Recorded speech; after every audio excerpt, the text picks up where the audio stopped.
Ярихгүй болохгүй асуудал л та. Багш бол юу гэж зарилгалсан, биднэрт юу гэж ярьдаг байсан, олон нийтэд бас юу гэж ярьдаг байсан. Тэр бүхэн бол ямар ч алдаа мадаггүй дэг хүртэл явж ирсэн. Улаан сайн мурдаас ингээ өр хүүхэд нь худлаа яриад, өгөөлөгч нар нь худлаа яриад ингээд тахаар өгөөсгээд өр хүүхдийн нурдаас тавшаад авах нэг байдалтай байгаа. Багш өөрөө нэг амьд байхдаа хүртэл их л олон хүнд өгн ярьсан да. Залж ирээд хайлсан оройноос л юм хийдیں۔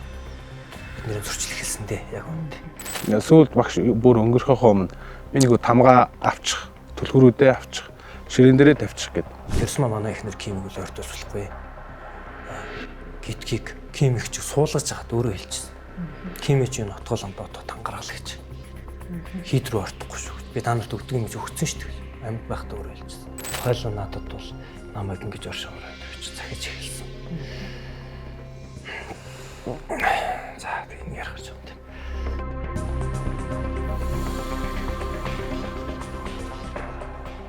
Сайн байцгаана уу үзэгчдээ. Зоригтой ярээ подкастын энэ удаагийн дугаар аглаг бүтээлийн хийдээс хүрч байна. За шүтэн урлаач Бурханч багш Пүрбат агсны дүү Инх амар. За мөн хийдийн зохион байгуулагч, зураач, дизайнер мөнх баяр нар маань урагт ирсэн маа. Та бүхнийг ирсэнд маш их баярлалаа. За тэгээ гурлаа яриагаа эхлэе да. Аглаг бүтээлийн хийдийн үүссэн түүх одоо өнөөдрийг хүртэл маш сайхан бүтээн байгуулалт болсон байна. Энэ талаар та хоёр маань сэтгэлээ хаваалцаач. Тийм энэ талаар болохоор ерөнхийдөө бол 2009 онд энэ хийдийн минь суурь эхэлсэн багш. Энэ хийд бүсэн газрын орныхын юу газар орны гэх юм бол багш багадаа энд хонь хариулж өссөн. Тэгээ нэг сэнзүргийн ярианд ярьсан байсан шүү дээ. Нэг садангийн ахыхаа өвгнийх байдаг байсан маа. Тэдэнд би багадаа хонь хариулж өссөн гэд. Тэр нь болохоор манай намунд байдаг нэг дуур гэдэг үг юм байдгийг. Тэр болохоор манай аавын аав гэсэн өвөө, аавын төлөө өвөө. Тэгээд багш чинь багадаа болохоор тийм өвлгөр домог сонио ачим ярьдаг юм байсан. Тэгээд манай дуур өвөө чинь болохоор тэрийг сонсохын тухайд нэг багшиг зунаг амралтаар нь авчирч хонь хариулангаа гоё сонин содон юм яриулдаг гэсэн билээ. Тэгээ багч өөрөө энд нэг хонь хариулж өссөн болохоор энэ газрыг багаас ерөнхийдөө тоочлолон ажилласан байсан шүү дээ. Тэгээд 2009 оноос энэ хотоос хүн амтнаас зайдуу газар энэ бүтээлийн сүм бариад нэг ном бүтээлээ бясалгал номынхаа ажилд орё гэд хүнээс зайдуу маглаг ууланд гарыг гэж анх хэлсэн байна. Тэгээ явандаа яах вэ? Нэг Монголд ч нэг үзэд хараад ах тийм газар ховортой юм бүтээн байгуулалт явж явах явцад болохоор хүмүүс аяанда өөрсдөө ингэж цуглараад үзэж эхлэв. Тэг хүний хөлд дараадаг явандаа тийм ч нэгэд мөргөлийн сүм болсон. Тэгээд ерөөдөө нэг бүтээл сүүлд нэг бясалгал бүтээлийн сүмийг багш нь одоо энэ цааталтын архтын зохио гэж байдгийг. Тийш нь ер нь бүтээлийн сүмийг тийшээ ерөнхийдөө барья гэсэн төлөвлөлт. Энийг мөргөлийн сүм болгоё. Тэгээд гол сүм нь болохоор бясалгалын хичээл бүтээл заадаг. Тэгээ эндээ сууж өөрийнх нь урлагийн шашны болоод номоо бичиж тэгж гарсан байгаа юм шиг. За ер нь бол монголчууд бид нар бас энэ сайхан бүтээлийг хайрлж одоо олноороо бас ирж биширч шүтэж үзтгэл дээ. Тэгээ ер нь бүтээн байгуулалтын явцад нэлээд хүний гараар бүтсэн зүйл маш олон байгаа байхгүй. Тэгэхээр ер нь хэр зэрэг олон хүн ажиллажээ. Анд бүтээн байгуулалтанд бол ерөөсөө анханаас бол маш олон хүн оролцсон. Тэр одоо ерөнхийдөө багш нарын шавнараас ахуулаад тэгэл барилгынх нь мужаан тэгээд төмрийнх нь жишээлбэл одоо сүмүүдийн төмрийн ихэд уран төмрийн бацух гэдэг ах байна. Тэгээд энэ чулуун сэлбэрүүд бас нэг төвшөөгөөд үүдэн чулууны төвшөө чанбан чулууны мига гэдэг сайхан хоёр авьяастай ах нар байв. За аливаа байгууллага ер нь ямар ч газар зохион байгуулагч гэдэг маш чухал үүрэгтэй байдаг. Манай мөнх хоёрын хувьд бас өөрөө зураач, дизайнер хүн байна. Яг энэ сүмийн хувьд хамгийн их гардан оролцож исэн цаг үеэ дурсаад мөн одоо сүсгтэн олны оргил үе ямар цаг хугацаа байдгийг тэрийг бидэнд хууч хөрөөж. Сая томоос ярьж байгаа л да. Анх багш нөгөө бясалгал бүтээлийн сүм барина гэдээ барьсан гэдэг. Ер нь багш бол тэр зарчмаас бол ерөөсөө өөрчлөгдөөгүй. Нэгсэндээ бясалгал бүтээл буюу багш бүх өөрийнхөө онлын академик номнуудаа бүтээсэн байхгүй энэ хийдтэй байх та. Тэгээ өмнө нь хийн гэж олон 2005 онд хамгийн анхныхаа номыг хийчгээд бүтээчгээд тэгээд тэрнээс хойш нэлээд зогсон гойж байгаад 10 жилээр хэвтэ зогсож байгаад тэгээд дараагийнхаа номуудыг намайг ирснээс хойш би тэгээд ер нь 15 оноос хойш 10 жилийн яг тасралтгүй. Ер нь бол бид нар чинь 365 хоног яг эндэл биж идэг. Амралт гэсэн ойлголт байхгүй. Бүгдээрээ яг багштайгаа ярьсан ярианда тий тангарсан тангарах тэгээ өөрсдийн бас зорилго байна. Энэндээ үнч байна гэл тэгэл үдсээр галаард марсан да. Ерөнхийдөө би номон дээр сууж явах хугацаанд бол аюу их цаг хугацааг багштай хамт өнгөрөөдөг байсан л та. Өглөө 4 цагт юм уу 8 цаг ч юм уу 5 цагтаа босоод тэгэл орой 1 цаг хүртэл битээр сууж явахт чинь ер нь бол хоорондоо салахгүй гараад энэ нийтдээ тусалсан ч гэсэн хамтдаа яваал байнгын цуг яваадсан болохоор өөрөөс нь маш их сурсан.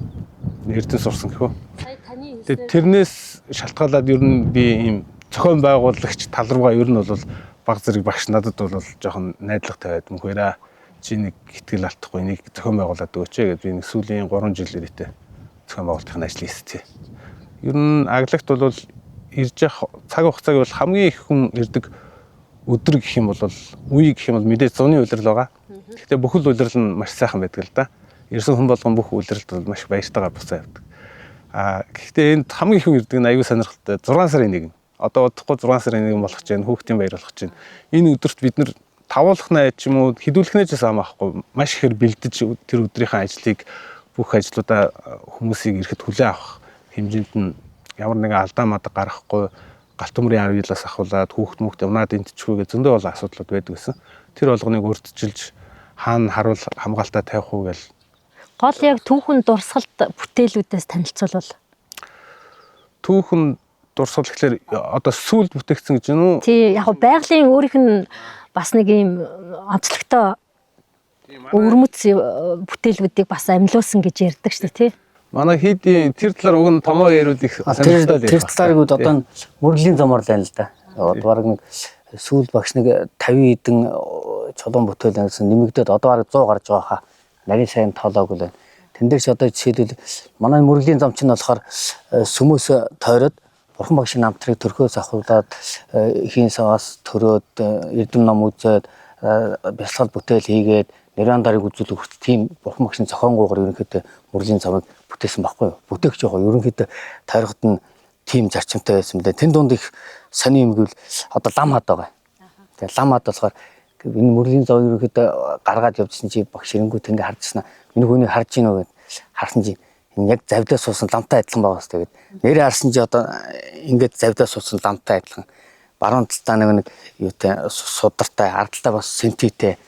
Тэгээ доор нэг жоохон судмууд бид нар хад нэг жоохон янзлсан л та.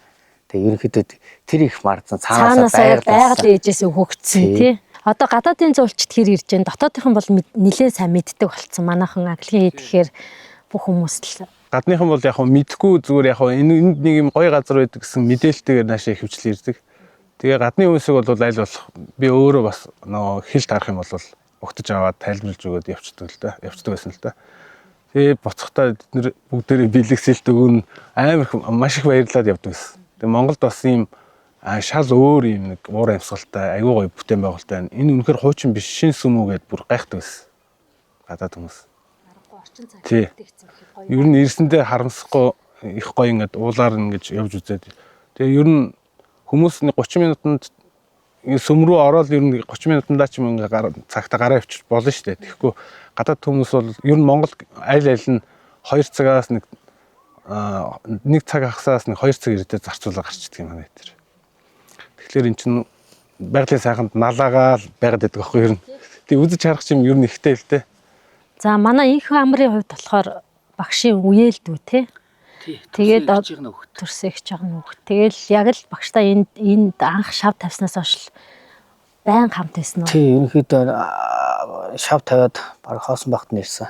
Тэг бүх ажил анх ерөнхийдөө нь бол сүм хийдийн бодог шонх зөвхөн урлаас багшийн урд тухааны сургуулийг төгссөн. Хоёр дахь үеийн дид зандаа гэж явдаг.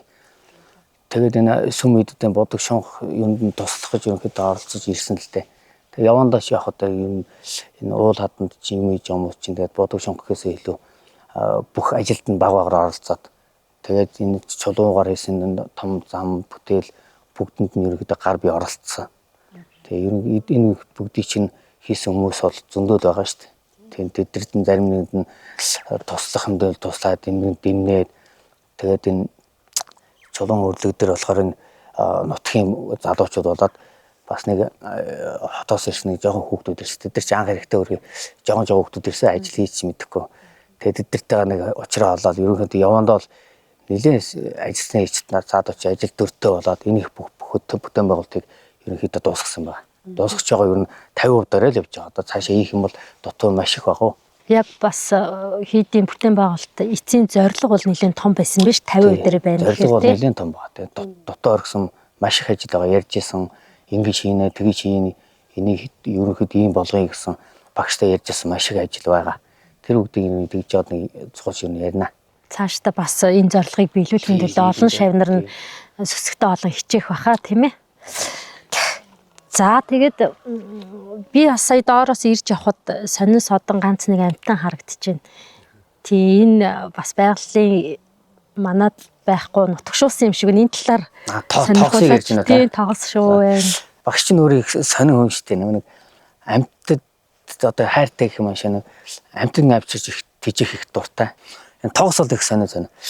Тоогс чинь болохоор энэ хүмүүс болохоор сайхан дулаан орны амтан танаа энэ чинь өвдмөл ингээд гадаа хүмүүс явж явах чинь гадар явж явахдаа гайхдаг шнэ. Гадаа тоогс явж байгаа энэ чинь халуун орны шувуу шүү дээ. Бид нар чи анх бас тэгж боддог байсан байхгүй. Тэгэд эдгээр чинь тийм биш юм байна. Эдгээр манай энэ тоогснууд чинь одоо өвөл гадаа дээр модон дээр ханаал өвдийн юус ихэлсэн боц модон дээр ханаал байж идэг. Тэсвэртэй юм тий. Тэгээ яалтчгүй нэг өвөлдөө нэг заримдаа нэг бүр 40 мөчөөд жочроо хөтөрдөг штэ. Тэр үед бид нар бариад нэг байр савнд хийж нэг хэд хоногийн. Тэгвэл хөл гар нь хөлдөж чинь. Энэ тоогснууд чинь манай нутагт юусоо гарсан одоо энэ саяны байгаа тоогс чинь энэ бүр төрж өссөн. Энэ нэгс дууг бол унган тоогс гэсэн үг л тий. Монголчууд бас их хацтай энэ дайны бүтээн байгуулалт өдийг одоо ингээ бүтээгдсэн байна гэдэг бас гайхамшиг.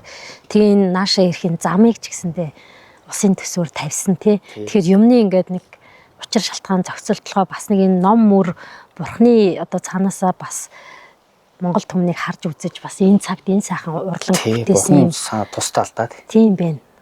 Бас тэгж бодогдож байна өөрөө ирэхгүй. Тий. Улс хэмжээгээр багшд зам тавьж үзсэн. Зам нь бүтээд тэгээ тог ирчээр ер нь хөгжил их байна. Тийм шүү дээ. Аливаа юм чин зам дагна тий. Тэгээ тог чинь бас их чухал юм билээ. Бид нар чинь анх чинь нэг 200-ын нэг бензинээр ирдэг мотор тааж ицсэн мотороо чирээл явж идэг энэ дээрээс.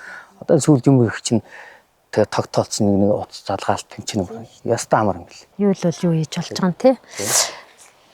За бас энэ сайхан газар ирээд нэг олон зүйл яриулмаар л байна л да. Хүмүүс ч яг тийм хүмүүс ч ингээд нийгмийн одоо болж байгаа үйл явдлуудад нэлээд бас олон нийтийн сонор одоо илүү тавигдаад байна л да чих тавьж जैन. Тэгээд одоо хийлээ. Өчигдөр бас нэг ийг нэвсээр мэдээ явж исэн л да. Аглаг бүтээлийн хийдийн өмчлөлийн асуудлын маргаан гэд.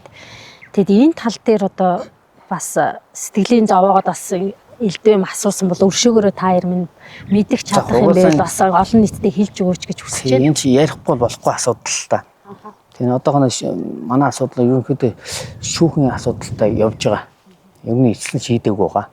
Шүүхийн асуудал төр хүмүүс чинь нэг зарим нэг эцлэн шийдсэн мэт дээр янз бүрийн яриа л яг хоо хоб болохоор муу юм болохоор аягүй хурдан тардсан юм лээ шүү дээ. Энэ асуудал дээр болохоор нэг саяны болсон дээр ийглийн дээр болохоор тэр нарийн шүүхийн бичвэрийн тал дээр нь Отонбаатар лам сайн ярих байхаа. Цаа чи ерөнхийдөө бид нар ерөнхийдөө ард нэгээ суучаад манай Отонбаатар лам чинь тэргэн учраас хамаг ажилд өөрөө гүйж байгаа. Тэгээ бүх нарийн бичвэрийн тэр гүйж байгаа. Бид нар ажиглал ерөнхийдөө оролцоход нь оролцоо сууж байгаа. Ард нь бол маш олон байгаа шүү дээ. Богоо нийгмээр болохоор ганц нэг лам Отгоо гэдэг лам ганцаараа хувьдаа авах гэж байгаа юм шиг. Яасан шуналтай лам ба гээл яваал ард нь бол их олон хүн байгаа шүү. Ер нь бол яг нэг талын мэдээлэл их яваад хахаар хүмүүс ч бас төрөлдчихдэг л дээ. Нөгөө нэг яг Солонгос гэр бүлийн талаас нь л илүү их мэдээлэл тавьдаг. Та бүхнээс болохоор баргалтай сонсогддог шүү. Бид нар ч яг нэг мэдээлэл ер нь мэрэгжлийн онцлог гэж хэлж болох байхаа. Ер нь зураач хүмүүс чинь жоохон дотгошоо. Бүтээлээ игээл сууж байгаа бас олон нийтэд царайгаараа гарч ирсэн ч юм уу тийм байхгүй шүү дээ. Тийм байна тий. Гэхдээ энэ талаар илэн далангүй. Ер нь бол нэг хуулийн үнэн гэж хэлдэг юм уу? Тэгээд хүн ёсны үнэн гэж хэлдэг юм уу те. Энэ хоёр зэнзүүр дээр л ярина шүү дээ. Тэгээд энэ хоёр үнэн бол хоёулаа л ер нь багштай холбоотой байх хэвээр. Тэгээд багш бол юу гэж зарилгалсан, биднэрт юу гэж ярьдаг байсан, олон нийтэд бас юу гэж ярьдаг байсан. Тэр бүхэн бол ямар ч алдаа мадаггүй өдийг хүртэл явж ирсэн. Тэгээд хуулийнхаа цаанаа бичиг баримт гэж хэлдэг юм уу те. Тухайн байгууллагын удирдах зөвлөлийн шийдсэн асуудлууд байж байна. Тэгээ өнөөдөр ямар төвшөнд явж байгаа вэ гэд энийг харах юм бол аль ч талаасаа багштай холбоотой л явах. Тэгээд энэ үнэн бол утгагүй тэгээ шүүх хурал дээр шийдэгдэх байхаа гэж байна. Яг ингээд мэдээж хэрэг Монголын газар нутаг байна тий. Бид нар ч одоо аливаа зүйлийг хийж бүтээхдээ газрыг бол эзэмших ингээд бүр авчдаггүй шүү дээ тий. За ийм нэг шалтгаан байгаа. Наадах чинь энэ юу байгаа? Энэ манай хийдийн 20 га газар гэдэг энэ одоо ингээд ерөөхдөө ингээд орж байгаа. Энэ болохоор орон нутгийн тусгай хамгаалалтаа бүсгэж явдаг. Тий, тэгээд эзэмсгээр явдаг. Энэ дээр нь тэгээд Төв аймаг иргэдийн юу нэ манай ерөнхийдөө хийд чинь гол хийд чинь Төв аймгийн Борнов сум дээр байдсан шүү дээ. Үлзий бадруулагч гээд 2005 онд ерөнхийд нь барьж эхэлж байсан. Тэрнээс өмнө нэг аймаг иргэдийн төлөөлөгчдийн хурлаар тушаал гараад тэгээ үүсгэн байгуулагч нар нутгийн хэдэн хөгжчүүд 20 гаруй хүн байдаг. Тэн дотор бас багш өөрөө ороод ерөнхийдөө тэргүүн гээд явдгийг. Тэгээд энэ газар нутаг чинь орон нутгийн эзэмшлийн газартай ерөнхийдөө тийм газар байна. Тэг гол маргаад байгаа асуудал нь юу юм? Маргаад байгаа асуудал бол ерөнхийдөө ойлгоход маш амархан шүү дээ. Энд чинь юус ойлгох юм байхгүй. Энд чинь манай хэд чинь шашны төрийн бус байгууллага, ашигын бус байгууллага. Энд чинь удирдах зөвлөлтэй. Багш байхдаа өөрөө удирдах зөвлөл амьд байхдаа томилцсон. Удирдах зөвлөлд нь 4 лам байдгийг. Тэгээд 5 хүн байдгийг. Нэг нь бий байгаа. Яг нэг бүтээн байгуулалт оролцсон утгаас багш нэг энгийн шүтээ урлаач энгийн хүн болохоор бас оролцсон юм шиг байна. Тэгээд энэ асуудал юу вэ гэвэл багш өөрөө нэг амьд байхдаа хүртэл их л олон хүнд өгн ярьсан да. Энэ хийдийг чинь сүмүүдийг чинь удирдах зүйл авч явна. Энэ чинь байгуулга. Тэгээд сургууль болох нөгөө сая би хэлсэн шүү дээ. Ширвж өгд ингээд нэг шавьда бүрэн хөдөлгөөд өгсөн байгаа. Ширэн чинь зөндөө сайн чанар бэлдээл явж байна. Тэгээд соёлын төв гэж яриад байгаа. Соёлын төв болохоор дөлгөөнд өгсөн. Дөлгөөнд бас анхны шавны гэдэг. Тэгээд манай ухаан зайг таних ухаан зай багш. Бидний яг дээдлийн цандаа бид нар ерөнхийдөө хичээл орж илээс. Ухаан зайд болохоор цаад чин багшин дээр лекцийг үргэлжлүүлээд уншаад явж байгаа. Тэгээд хоёр охиндоо болохоор багш нэг 18 онд надад чинь 18 онд байгаа. Багш тэрээр өөртөө нэг грэслэг бэлдээд ирээд нэг гар үлээс зуруулаад авч ясаа. Тэн дээр нь болохоор багш сүүл бисэнд нариу учир мэдгүй л сүүл ярьж яхна надад чинь би өөх юм өгцөө хангалттай. Надад чинь агдгийн дотоод асуудалд ерөөс оролцохгүй гэдэг багш намалцсан баг гэж ярьж ирсэн. Энэ болохоор ерөөс ийм л асуудал байхгүй. Хүн ойлгоход ингийн. Гэтэл одоо болохоор шүүхтэр шал өөрөө шүүхтэр болохоор надад чинь одоо шал хөндлөнгийн ерөөс ямар ч хамаагүй тийм ламнар. Тэгээ айгүй шуналдаан ламнар яриад байгаа шүү дээ. Тэгээд гадны тэгээд шавнар хамаагүй багшигаа байхад нь баг эдгээс ухааны шавнар нэг чулуун бол өөрч хадаас тавиагүй шавнар нь булааж явах гэдэг нэгсэн тийм ойлголт гадар явуулаад тэгээ хувьдаа ерөнхийдөө өмчилж авах чинь гэж яриад ах шүү. Тийм яриа явуулгаа. Тэр бол тийм биш ээ. Ерөнхийдөө бол яг шүүхийн явцад ингээд бичиг баримтаас бүгдээс нь харахад бол ерөнхийдөө яг өмчилж авахар хүсэлт өргөдөл гаргасан хүн болохоор тийм багш хоёр охинтойгоо яг алт басны тийм өргөдөл гаргаад гар үл өсөө зургаад өгсөн юм байлаа. Манайдаас бол ерөөсөө тийм байхгүй. Ямар ч хувьдаа авъя гэсэн тийм бичиг баримт ерөөсөө байхгүй. Ерөөсөө л удирдах зөвл цаашдаа үйл ажиллагаагаа хэвэн аваад явна. Урд нь хийгээд болцсон юм. Бүгдийн л хийгээд анхнаас нь хийцээд явцсан юм шүү дээ. Энэ удирдах зөвлөөс ажиллаа хийх, цааш юм хийх, бүтээн байгуулах ямар чадамжгүй гэд яриад яваад байгаа. Бид нар ч одоо ингээл хийгээл нүдэн дээр нь босгоод ирсэн хамтдаа багшийн дор ерөөдөө багшийн зарилгаал явжсэн л да. Тэгээд цаашдаа хийгээд сурцсан бас цааш өргөжлүүлээд хийвэн аваад явна шүү дээ. 50% байгаа юм чинь 100% болох зорилгоо биелүүлнэ шүү дээ, тийм ээ. Жишээлбэл өчнөөл ярьсан хийгээг дутуу юмуд байна л да. Одоо тэр цаатын модон дотор харагдж илэн лусын сүм гээд энэ сүмхэд зөвхөн ханагийн босгоцсон. Энэ дотор ихэд одоо дээвэр нь 3 давхарлах дээвэр хийгээд дотор ловон жилбүгээд хатан дээр нь сэрсэн 5 м. Тэгээд доторх нь болохоор ерөөсөө яг л байгалаар нь гадны юм чи орчин материал оруулахгүйгээр гоё үнт чулуун муулгаар ингээд өрөөл чимэглэл дотороо том хад модон байгаар нь байрлуулад тэгээд энэ дотор нэг содон судлын музей гэдэг байгаа. Тэн дотор ерөөсө чихмэл тэгээд багшийн судуулсан сонин сод юмуд маш их байгаа. Тэднийг дотор ингээд байрлуулад тэгээд нэг цаашгаа нэг ерөөд архилж ухаад дотор нэг тийм агуу юм хийгээд багшин дээр сакусны өрөөнд байдгийг жоохон хөлтэй холбоотой нэг тийм нарийн нандимууд гэдэг тэдрээ тэнд хийж ер нь байрлуулъя. Намайг байгаад байрлуул ер нь одоо дарих ихтэйгээд өнгөрдөг жилээ бид нар газар модон очиж үзчихлээс. Талын зам харгуу дутуу зөндөө нөө тойрол явах юм бол ингэ тайлбарлал хийж бүтээгээгүй ингэж хийж ярьж байсан юм байгаа тий. Тэгээ одоо эний чинь яг хажууд нь хамт бүтээлч хийлцэжсэн. Тэгээд юу зоржсэн тэрийг биелүүлэх хүмүүс чинь ялцчихгүй шаардлагатай шүү дээ тийм ээ. Хажууд нь байсан ч амир шүү дээ. Өөр хэм байх уу. Наадах чинь гадуур тэг яриад одоо нэг жишээлбэл нэг төвчийн маргаан дээр чинь ярьжсэн шүү дээ. Одоо нэг ямар ч нэг чулуу тавьж үзээгүй шамдар нь гэр бүлийн дээрлэхэд бид нар дээрлэхсэн юм юусоо байхгүй шүү дээ. Дээрлэхэд тэгээ баг булааж авах гэдэг нь ухааны юм ярил. Яг бид нар чинь одоо нийгэм чинь ингээл нэг хит нэг талыг барай шуурчдаг л да. Тэр л шуурга явсан л да нэг хэсэг тий. Тухайн үед чинь биднээс ярилцлага авьяас сэтгүүлчд их л явж байсан. Яг юм хэрүүл уралтай юм яах яхаа бид нар ерөнхийдөө яриамаар өгж байгаагүй. Ерөнхийдөө юм зэгцэрэг гэ. Одоо ч ерөнхийдөө бүх юм ойлгомжтой болоод зэгцэрч байна дөө. Гэхдээ одоо тэгээд нэг иймэрхүү жоохон багшийн ч гэсэн ингээд нэг одоо дээрээс тэнгэрээс харж л байгаа да. Монголчууд тэгж залбирдаг штэ. Дутуу орхисон хийж бүтээхийн их хүслэн тэ энэ болгоныг гүйцэлдүүлэх шавнар нь бас нэг ингээд нийгэмд ад үзэгдэг ч гэдэг юм уу. Нэг талдаа ингээд сошиалар ил дээр хилүүлээд тахад гомдол төрөх юм уу? Эн чин айгүй энгийн асуудал байхгүй. Багш өнгөрсний дараа бол мэдээж бүгдээрээ илүү их уг нь нягт болоод нэгцгээ гэж ярьж тохирж байсан бид нар. Тэгээд хүүхдүүд нь хурж ирээд энд байя бид нар бас ингээ аавынхаа юм ингээ цааш нь үргэлжлүүлэх чинь хамт туслая гэж тохирсон байхгүй.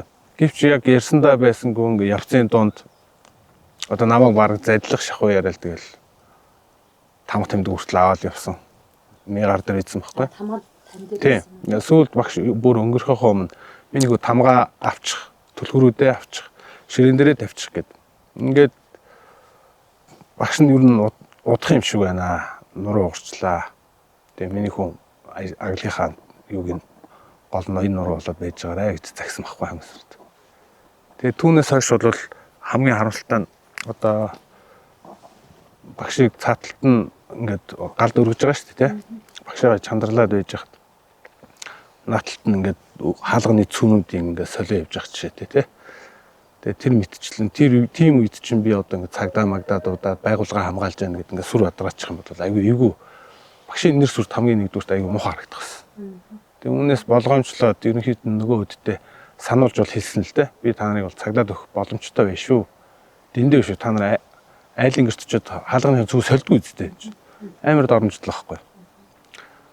Тэгэл тэрнээс ахуулаад дараа нь ингээл тамга тэмдэгний асуудал болол янз янз ингээл одоо ингийн шүү дараа жил бүгдээрээ ингээл төлөвлөгөө гаргаад одоо манайх яг байгууллага чааш нь ингээл бусад байгууллагуудаа гэрээ гээс ахуулаад тий пос машина үрт ингээд авъя гэхэд чинь заавал тэрүүний гар үсэх хэрэгтэй гэл ингээд эхэлж байгаа байхгүй байгуулгын байгууллага дээр авч байгаа учраас ингээд энэ их боломжгүй ингээд мөнгө санхүүгээ ингээд зэгслэх асуудлууд байж миний их ажил болчиход байдаг.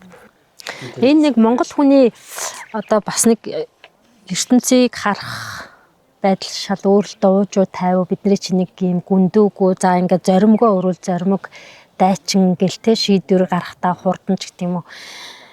Тэгэд энэ байдал нөлөөлөд бас та хэд маань олон нийт рүү гарахгүй нэлээ утсан л байна л да. Эхнээсээ хүүхд түүхийн хамт бүтээлсэн хүмүүс ингээд одоо тохоо хөгж байгаа юм шиг хөөгдөд гарахаас эвгүүлтэй. Яагаад ийм одоо сонин үзэгдлийг гаргаж ийн Монгол хүнээс ялгаатаа сэтгэхэд байна тийм үү? Би тэгж хэлэх гээд байна л да. Магадгүй нэг тэр улсын одоо нэг зан характер соёлын ялгаа байгаа тийм үү? Энэ камерын хувьд бол аюу хэцүү байхгүй юу? Бүр хар хүүхд байхасаа сургуулаа хүртэл орхиод тэгээ багштайгаа нийлээд компьютер графикаар сурч байсан тий. Тийм мультимедиа бар. Тийм тэгээд болоод ер нь өөрийнхөө мөрөөдлөө хойш нь тавиад багштайгаа нийлээд энэ гоё бүтээн байгуулалт энэ төслийг юм болгочихё. Бас нэг насандаа хийх хүний барагтаа бол хүний хувь байхгүй шүү дээ. Энэ болгон дээр сууж идэг ард нь тэсэд гарна гэдэг чинь хэцүү байхгүй. Тэгчгээд ингэж нэг насаа хамгийн залуу ирч хүчтэй жинхэнэ хийж бүтээдэг насаа зориулчихад тэгээд хөгдөөд гарна гэдэг бол муухай байхгүй. Тэгээ багш хүртэл тэгж айлдаагүй биднийг заавал энэ хийдэ авч яваарай. Та нараас өөр хүн ирэх юм бол үдж байгаа чамайг хийддэг үлдэн шүү. Энэ хизээж тийм байж болохгүй гэж биднэрт ер нь байнга тэгж зааж сургаж ирсэн л та. Тийм. За тэгээд Хилэн Даалангуй бас сайхан ярилцж байгаад баярлалаа. Ер нь одоо цаашид та түрүүн бас хэлсэн шүү дээ. Одоо юм тодорхой болж ин доо гэдэг нь ямар чиглэлгүй яваадах шиг энэ шүүхийн процесс нь яг олон л шүүхээр яваадах шиг байна. Тэгээд захиргааны хэрэг, иргэний хэрэг гэх мэтчлээ. Тий, ерөнхийдөө захиргааны иргэний хэрэгээр одоо шүүхийн ингээд явцад ингээд харж байгаад бичиг баримт материал анхандаа жишээлбэл ханаач нэг ямар нэг юунд гэлээ нээвслүү нэг сайтад ярилцлага өгсөн шүү дээ. Тэрэн дээр болохоор багш нэг аглагийг биднэрт нэг өвлүүлж өгсөн гэрээсэл байгаа мэтэр янз бүрийн яриад тухайд би ч нэрээ багш гэрээслээд өгсөн болов гэд өөрөө эргэлзээл ерөнхийдөө тэгэл явж илээсэн. Тэр нь сая шүүхтэр тийм аглагийг хувьд нь өмчлүүлсэн тийм гэрээсэл мэйслэд юусо байхгүй гэдэг нотлогдчихлоо шүү дээ. Тэгээ ерөнхийдөө тэгэл шүүх явцд явж байна. Одоо нэг 6 сарын 3-нд ихэд л натраачтын шүүх, иргэний шүүх болно.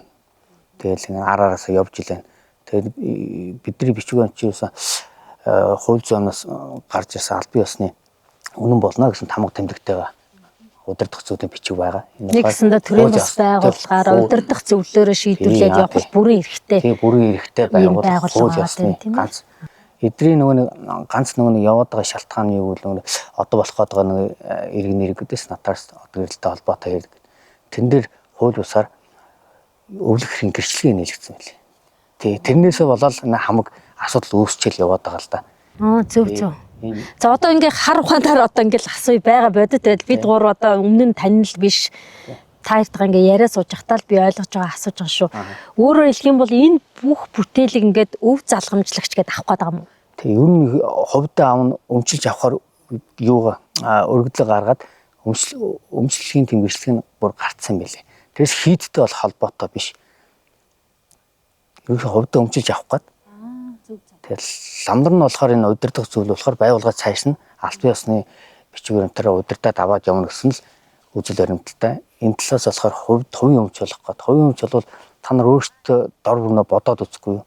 Энэ том байгууллага хувийн өмч боллоо гэд ямар гэж боломжгүй баха тий. Эн чинь ингээд түүхэн дурсгалт газар өөрөө. Тэгээд төрийн хамгаалтаа дархан цаацд газар. Дээрэс нь энэ олон бүтээлүүд чинь өөрөө оюуны өмч тийм үү? За ингээд шавнарын гар бие оролцсон юм байна. 19 онд баха энэ Японы болоод ер нь соёлын энэ сэтгүүлүүдэд ярилцлага өгч ирсэн. Өөрийнхөө бүтээлийн тухай. Ярилцлага гэх юм уу да одоо сэтгүүлд нэг нүүр орж байгаа шүү дээ тий. Тэн дотор миний санаж байгаагаар бол 400 гаруй их Монгол улсын шүтэн тий одоо юу ч хэлдгийг эрдэм шилжилгээний ямар нэг эргэлтэнд ороогүй бүтээлүүд манай хийж дээр байгаа гэж. Энэ аюу том Монголын соёлын асуудал яригдах байхгүй. Энэ бусаас хувь хүний тэрий чинь хувь хүн өмчлүүлж болохгүй шүү дээ. Багш хүртэл өөрөө миний өмчөө гэж бүртгүүлээгүй байхад тий эргэлтэнд ороогүй байгаа. Тэгээд энэ бол юм ихлээр өмнөх урд урдын мэрэгдүүд багшд олон багштай байсан багш. Тэгээд энэ багш нар нь за чи энийг ингэ шүү гэл те одоо за галдамшигтын хуруу байгаа шүү. Энийг тэр сүмд өгөх ёстой юм аа, ингэх ёстой юм аа гэд ингээд байранд нь тавихын тулд хуучны ер нь бүхэл хотод тойлгаадууд те дараагийнхаа үнэ бэлддэг, тэр хүндээ юмаа захиж үлдээдэг. Өв залгамжлаа. Ганцхан хүн биш те олон хүмүүс ингэж тухайн юмнуудыг ингээд ор сурггүй алга болчихос сэргийдээд уламжлуулад хэдийн наслан төдийл сайн штэ тийм биз дээ Монгол нутагта. Тэгэхгүй энэ бүхэн ингээд одоо Монгол хүн байсан ч гэсэндээ хувийн өмч болчих юм бол эргээд тэр бол хашаа орсон бид нар хянах юмш боломжгүй байхгүй. Тэгээд ер нь шудраг бас харилцаа. Тэгээд бид бүхэн ч одоо энэ олон хүмүүс аль нэг хин нэгний хувийн бизнес юм уу гэр бүлийн одоо бизнест бол ажиллаагүй байхгүй. Бид нар юу ихлээр анханасаа л Монголынхон урлагийг дэлхийд таниулъя гэсэн зорилготой байсан. Тэгээд байгалийн сайханд хүний сайхан бүтээлээрийг хослуулж хийял гэж багш уриалдаг байсан. Тэгээд түүнийхээ төлөөл хий. Тийм багшд нь хүч байна, мэдлэг байна. Та хэд надад туслаач ээ. Хамтраа л хүчөө өгöd. Тэгээд ерөнхийдөө энэ аглагын цаашдын юу хувь за ерөнхийдөө ингэж ярьдаг байсан л та. Юу ярьдаг байсан гэвэл эн чинь одоо сүм хийд одоо удирдах зөвлөлтэй одоо ингээд өөрөө байгаа тэр одоо хамт бүтээлсэн тэ ойрын шавнараа удирдах зөвлөлөө бүрдүүлсэн байгаа шүү дээ. Тэгэхээр Натганбаатар лам багш хоёр чинь юу гэж ярьдаг байсан бэ гэвэл одоо дараа дараагийнхаа бид нар ч бас хүн юм чинь бас өтлөн нөхөн тэгэл цаг хугацаа явна шүү дээ. Тэрнээс чинь хойш чинь энэ орон нутгаас Төв аймгийн Борнуур сум тэгээд ингээд тойроод Баян Жандуун Батсан бүр тэгээд Жаргалан тэгээд энэ сумдуудаас ер нь хүүхдүүд аваад багаас нь бэлдъя. Лам болгоё. Тэгээд хийдтэй авчираад юу сэнд нь шавлан сулаад эрдэн номоо заагаад ягаад энэ хийдтэй багаас нь авчираад байвал өөрөнд өс төрөөд тэгээд энэ ажилд гар бие тусалсан чинь өөрийнх нь гэрт яаж хараа өөрийнх нь яаж ханддаг вүлээ өөрийнх нь тэрэн шиг юусаас багаас нь өөрийн бэлдээ. Тэгээд тэгж их ярьдаг байсан. Тэгээд энэ нутгийн удирдлагуудтай ер нь нэлээд ярьсан ч байдгийг цаад ч өөр мэдчихэл байгаа хахна хэдэн удаа ярьж байгааг би сонсч байсан. Тэгээ ерөнхийдөө өнгөрдөг жилээ болохоор затгааланд одоо хоёлаа энэ жилээс нөө хүүхдүүд одоо бэлдэхгүй болохгүй нэ. Ер нь явцсанд нь яагаад өдөө бол бэлдээгүй юм гэвэл нөө бүтээн байгуулалт хийж байгаа энэ чинь байнга чулуу машин техник эрсдлэгтэй учраас хүний хүүхдийг авчиад янз бүр болгочихгүй гэж багш тэрнээс их хашаарлаг байсан л та. Тэгээ ерөнхийдөө одоо нэлээд юмны ард гарцсан шүү дээ. Одоо ер нь цаг нь болчих чинь энэ жил хоёлаа хүүхдээ авъя гэж үн ярьж суусан. Тэгээд даанч өөрөө төрүүлэл явчлаа л да. Тэглээ тий харамсалтай тий. Тэгээд ер нь энэ эцсийн зорилго бол олон бас шавнараа бэлдэх. Тий дараа дараагийнхаа залгамжийг бэлдэн шүү дээ. Энд нь өөрөө сайхан хийд оронд нь бэлтжүүл. Тэгээд тэр олон хүүхдүүдээс чинь бас нэг үнэхээр сэтгэл гаргаад үлдээд цааш нь авч явах хүүхдүүд шалгараад үлдэн шүү дээ. Тэгээд бас аль нэгэн тэрүүнээр тодроод цааш явах л хэдэн зуун жилээр ингэ явна шүү дээ. Ерөнхийдөө ийм тогтолцоог энд ерөнхийдөө бий болгоцсон байхгүй юу? Энэ тогтолцоог чинь хувийн өмч болох гэдэг ингээд зүтгэд би гайхаад байна л та. Яг нь өөрөө хувьдаа авчаад хайрлж хамгаалж иж болно л та тэгж бодож иж бид нар бас эндүрч хийж байгаа шүү дээ. Түүнийг бас буруугаар бодож иж болно. Тэгтээ дараагийн эрсдлээ яага бодохгүй юм болоо. Хувийн болчиход өөрөө энэ насандаа ингээд сайхан хэмбэгч одоо энэ насандаа ингээд хайрлж хамгаалаад явж ийн гэж өөрөөс нь одоо яах вэ? Дахиад л ийм өмчийн маргаан хэрүүл өргөжлөл насан туршдаа өргөжлөх юм. Тэгэхээр энэ багш өөрийнх нь тогтолцоо айгүй зүг байгааз дараагийн шавнараа бэлдээл ингээд явчихна. Тэндэн дос чинь өнөхөр үеийн ингээд уламжлаад одоо хамт байх юм уу тэргүүн ламан за тэгэл ингээд шавнар нь бэлтгэгдээд ингээд зорьсон зорилго нь сайхан биелж явах хэрэгтэй байгаа тийм олон нийтийн юм дос чинь тэгэл өнөхөр олон хүүхдүүдээс чинь эрдэн номоо хөөгөөд өнөхөр ингээд дэшээ ялгараад явах нь явна. Зарим нэг нь өнөхөр яг эрдэн ном биш маа гэхэд энэ бүтээн байгуулалтанд оролцоод ирэнгүүт энд би наад тохирох юм байна гэд өөртөө чиг баримжаа бас олж штэ. Олоод цаашаа ингээд энэ явдаг юмнаа л юм. Үгүй асуудал байхгүй. Энэ ерөөсөө асуудал байхгүй. Уг нь бол их энгийн байгааз. За та хоёртойгоо ингээд яриа суухад сэтгэл бол үнэхээр тэнгээр уужуу гоё байна оо сайхан хүмүүс байна. За удирдах зөвлөл гээд нэг одоо хүмүүс нягт байгаа те бас нэг зорилгоо биелүүлэх гээд байж байгаа гэдэг ойлголтыг авлаа. За мөн магадгүй ингээд зарим нэг нэр дуртаатай хавтай одоо ингээд бас шавнараас нь за одоо муухагаар буруу хэлж магадгүй шүү бид нар чи энгийн хүмүүс чи их хамаагүй хөхтэй штэ. Нэг шуналтаж одоо дэвтэж буруу замаар явж байгаа ганц нэг бас жишээ байх юм уу? Одоо нэгсэндээ монголчууд дотроо хагаралдаад байна үгүй юу? Аа тэр яг тэднийг нэг буруугаар яриач явахад ерөнхийдөө өөртөө бас нэг нарийн мэдээлэлч сайхан бүрэн сайхан мэдээгүй болов тэрэндээ жоохон буруу жишээ яваад юм болов нэг ганц хоёрын байгаа хүн болгон тэм тэгш биш шүү дээ. Тэгэхээр тийм байгаа. Уул нь илүү нягт байгаа л нөгөө эцсийн зорилгоо биелүүлээд авбал тий. Тэгэд энэ байгалийн сайхан энэ зохицолцсон энэ бүтээл бол нүгэд явахгүй тодорхой. А хин нэгний өмчөд очиж болохгүй гэдгийг бол би л одоо Монгол улсын иргэнийхээ хувьд тэгж бодож байна. Ерөнхийдөө бол орон нутгийнх нь бүгд ер нь тийм бодолтой байгаа. Ерөнхийдөө яхаар энэ чинь хувийн өмч болох юм бэ? Энд чинь тэгэл орон нутгтаа ингээд улстай үлдэл цааш нь ингээд сүм хийд юм чинь лам өдрний аваад явчихнаа гэсэн бодолтой. Ерөнхийдөө нутгаар тийм байгаа шүү. Би та хоёртаа зоригтой яриагээд хувийн подкастаараа ярьж байгаа. Тэгээд аль болохоор одоо хэлчи ярьчи гэсэн зүйлээ яриасаа л гэж хүсэж байгаа. А түүнээс бид нар ингээд дотроо одоо бодоод тайван явж идэл бусдад ингээд ад үзэгдэх байдал их хэцүү хилмигдэх их хэцүү байдаг. Бусдад одоо хийгээгүй хэргийнхаа төлөө муухагаар хэлүүл хэцүү байдаг шүү дээ. Тэгэхээр чинь би харин бодоол байдаг шүү дээ. Гадар нь болж байгаа энэ хил ам хэрүүл уруул одоо нэлээдэн болж штэ. дамдрын сунултай нөгөө нэг гадны хүн аваад нээдрэл хийм багш хүртэл байхгүй болсон юм янз бүр ярьж штэ. Тэгэл энэ сүм үеийн маргаан их олон хүний анхаарлын төвд байх шиг байгаа. Энийг болохоор би болохоор ерөнхийдөө эхэндээ бол жоохон тийм дурамжхан жоохон ингээд байсан л та. Одоо ер нь бодоод байхад ер нь зөв юм шиг байгаа. Энэ их том асуудал ингэж өөрнөж одоо монголчин шашин дахиад дөрөвдгүүдээ дэлгэрж яах гэж багш байнга ярьдэн штэ. Энэ үед чинь орон нутаг газар сайгүй хаа сайгүй л сүм үедүүд ингээд өчнөө баригдчихээн. Тэр нь ямар зоригтой хувийн шинж танд эсвэл нөгөө нэг шашны чиглэлээр ч юм уу ямар одоохондоо өөрөөсөө дотор л байгаа л харахалтай. Энэ бүгд одоо энэ аглагаас жишээ аваад ерөнхийдөө ийм асуудал үүсдэг юм байх шүү. Хойштоо өөртөө энэ асуудлыг эртгэн зөксөх болов тийм сэрэмж өгсөн болов гэж бодож байгаа шүү дээ. Сайнаар бодвол тэгэхээр ийм асуудал болсон бас нэг буруу садах зүйл биш байх болдгоор болж байгаа хэрэг.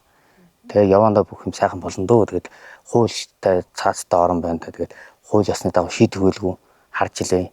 Тэгээ шийдээд явал цааш нь өнөхөдөө багшигаа хэлсэн дутуу хөдөө юмыг хөгжлүүл шийд дуусгаа сайхан болгоё гэсэн зорилго бол байгаа. Хүн болон байлгүй байх уу. Тэгээд над миний доор ажиллаж байсан өчнөө хүүхдүүд байгаа. Тэдэртээ би хэлээл байгаа. Ер нь бэлэн байж байгаарэ. Тэгээд ажил эхэлж магадгүй шүү гэдэг. Тэгээд эхлэхүүлгүүдэл гэж найдчихсан. Манай их амрын хувьд одоо энд анханасаа ингээл багштай хамт амьдраад дүүгийн хувьд, шавийн хувьд явж исэн. Тэгээд бас гэрт нь сая орсон чинь 3 хөөрхөн хүүхэдтэй болсон маань. Гэр бүлийн талаар бүх амьдралаа ер нь энд зориулсан байгаа байхгүй тий. Энд ирэхдээ би ганцаар ирсэн багшиг дагаж ирэхдээ. Тэгэл явцсан бол манай хүн чинь энд таваа чинь туслахаар ирж ирсэн. Тий. Тэгэл явандаа явах удаа тэгэл амьдрал үүсгэж сайн дээр хэл тиймдээ уулзаж уучраал. Тий. Тэгээ одоо сайхан 3 хүүхэдтэй байж лээ. Мандаг сайхан өнөр өтгөн гоё гэр бүлээлээ. Та эдтэй бас аз жаргал хүсье. За сансан бүхэн сэтгэлэн бүтэх болтугай. За манай мөнх хоёрын хувьд Багшийн минь одоо хийж бүтээе гэж зорж исэн хажууд нь хавгүй их ер нь ярьсан яриануудыг би сонсч исэн учраас номоо хийж явах хугацаанд тэгээд тэр бүхэн нь бүтгүү хаа. Ягаад гэвэл одоо багш минь хүртэл хүн мөнх усаа гэдэг биеэр үзүүллээ шүү дээ. Тэгээд тийм учраас хүний бие бол хэмжээтэй юм байна. Хүсэл гэдэг бол хязгааргүй энэ сайхан зүйл цаашаа 10 цагаан буйн дэлгэр болтугай гэж ерөөё. за ерөөл бат сайхан орчих болтугай. Баярлалаа. Миний одоо ярианд бас урилгын маань хүлээж аваад ярилцсанд маш их баярлалаа. Бас хүмүүс чинь ингээд дургуцаад ундууцаад байдаг байхгүй. Тэгэхээр намайг бас ингээд зориод ирсэн ажлын маань бүтээж өгсөнд маш их баярлалаа. Дараа тэгээ сайхан ерөөлтөө уулзсан да. За.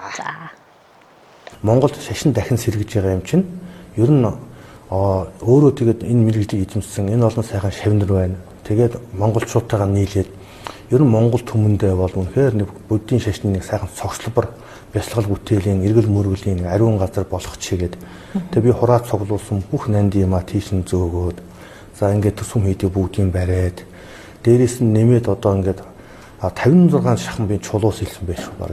Тэгээ орон хийд сүм хийд гэдэг бол энэ чинь бүр батын юм биш энэ хувийн юм биш байдаг байхгүй юу? Хувийн хийд байдаг шүү. Тэгээ баш буруу мэрж байгаа. Энэ чинь одоо олон нийтийн өмч шашин гэдэг чинь тусгай юм байдаг.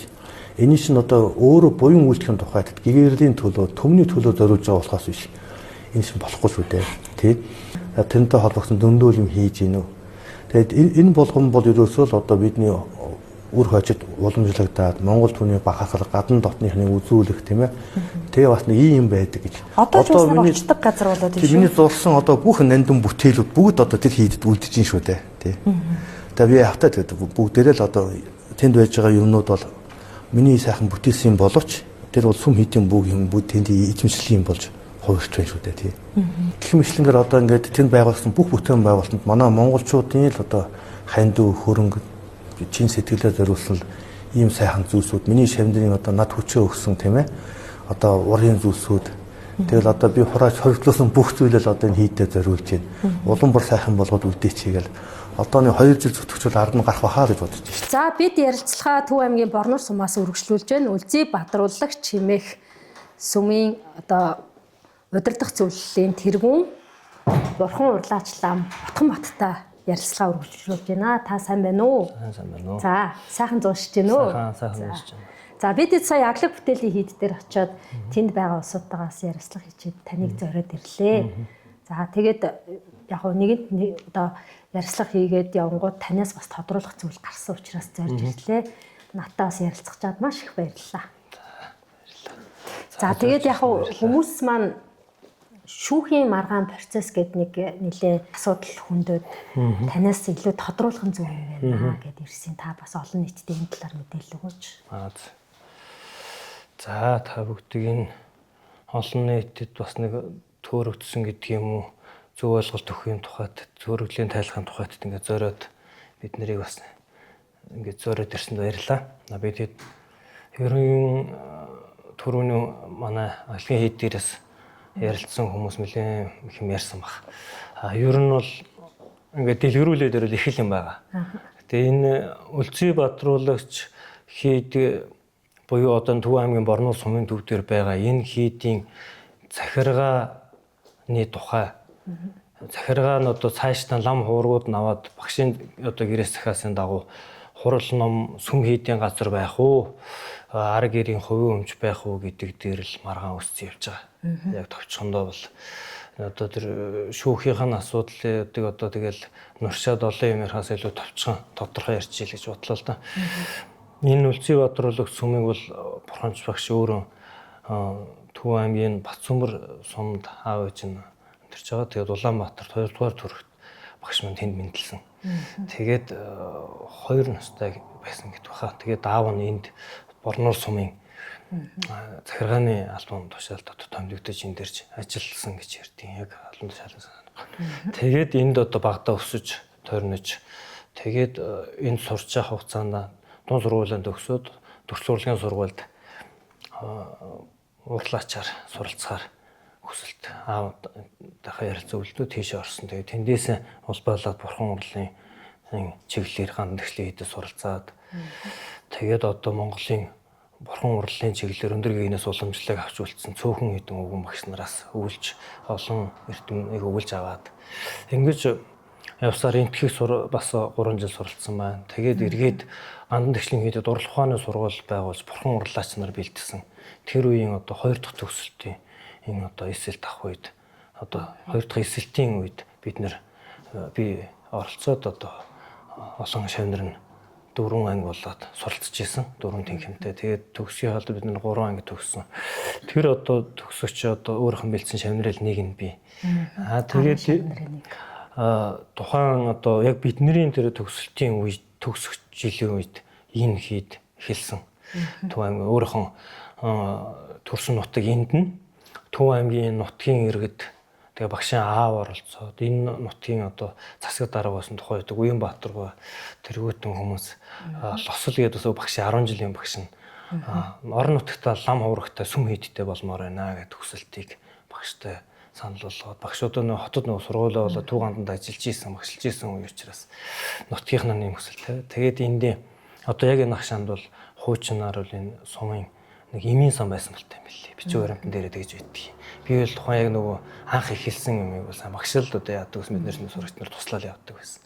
Тэгээд тэр эмийн сангийн байрыг захиргаатай ярилцж хэлцэж аваад тэгээд энэ анхны энэ хийд үүсгэн байгуулагдсан түүхэндээ бол Төв аймгийн Борнол сум иргэдийн хурал хуралдаад үүсгэн байгуулагч нь 25 хүн байсан баха оролцсон байдгийг. Тэрний дараа Төв аймгийн Борнол сумаас ягаад Төв аймгийн иргэдийн төлөөлөгчтэй хуралдаа хүсэлтээ явуулж өгөөд тэр одоо нутгийн нэр бүхий иргэдийн хүсэлтээр сүм хэд барих зөвшөөрлийг нутгийн иргэдэд олгоо гэж. Тухайн сүм хийд Үлзий бадруулагч сүм гээд нэр аваад өөрөө оноос нэртэй байна. Тэгээд тэр Улзий бадруулагч сүмийн шашны төр сүмэдээ харилцааны тухай хуулийн хүрээнд шашны хийлийг үйл ажиллагааг одоо ахалж тэргүүн ламын үүргийг гүйцэтгэж энэ ажиллагааг үргэлжлүүлэн авч явах үүргийг Бурханч лам багшд үүрэг болгох сугаа гэсэн тушаал гарсан байдгийг. Тэр нь одоо энэ шүүх хянан шийдвэрлэх ажил дээр нь давхар хавсрагдаа явж байгаа. Тэгээ одоо хүмүүс бас жоохон буруу ойлгоод байна л да. Нэг аглан бүтээлийн сүмлийн тухай маргаан юм шиг.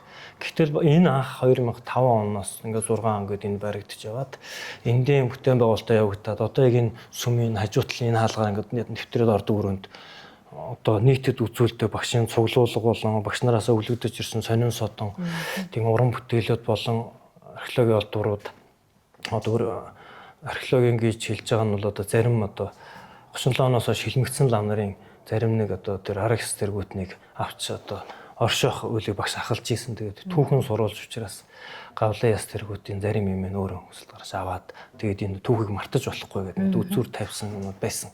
Тэр нь одоо манай хийдийн салбар болох аглаг бүтээлийн сүмд байдаг. Тэгээд аглаг бүтээлийн сүм маань энэ хийдийн салбар бясалгал бүтээлч нар бэлтийя гэд багш маань өөрөө тэндээ бас анхлан ном бүтээл бясалгалынхаа ажлыг хийя. Одоо олонний хөлнөөс жоохон дайжуу уул газар нэг байшин бариа жижигвтер байшин бариад бясалгалаа хийдэг болёо гэдэг тарны ном өөрийг судалдаг тийм багш маань. Тэгээд цаашдаа өөрийнхөө шавнырыг бас тарны ном урлах ухаан өөрөө тарны номтой их холбоотой байдаг. Энийг судлах шаардлагатай гэж.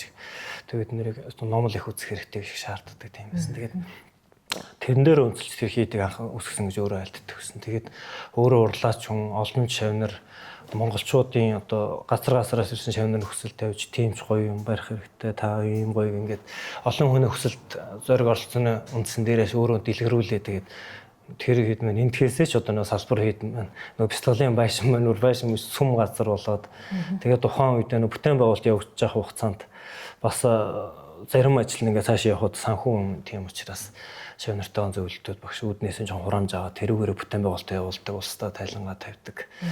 Тийм боловч энэ тайлан бүх бичиг баримтын энэ үлцэн бадруулагч хийдэр явдаг. Үндсэн төв захиргаа маань энэ.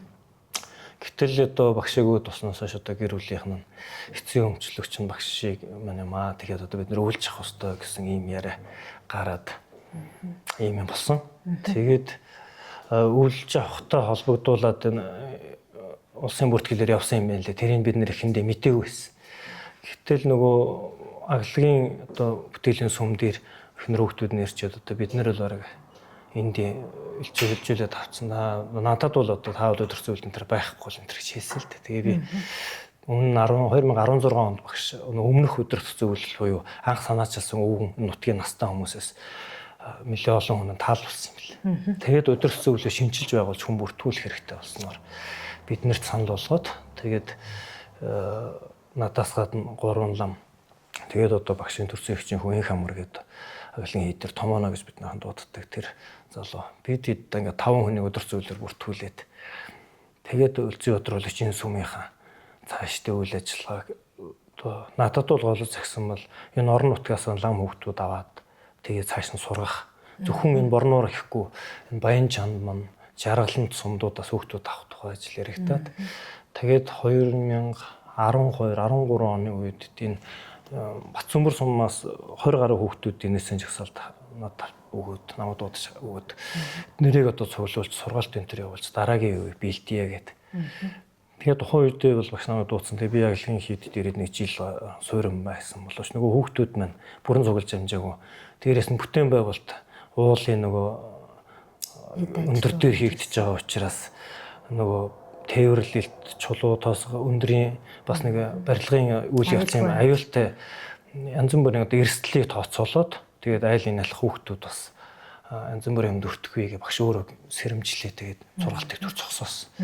Тэгээд 2023 оноос энэ ахиж эсэлтэй авч хүүхдүүдийг бэлтийя. Миний биеийн хувьд ч гэсэн жоохон эрүүл мэндийн хувьд ч гэсэн жоохон ядраад байдаг боллоо.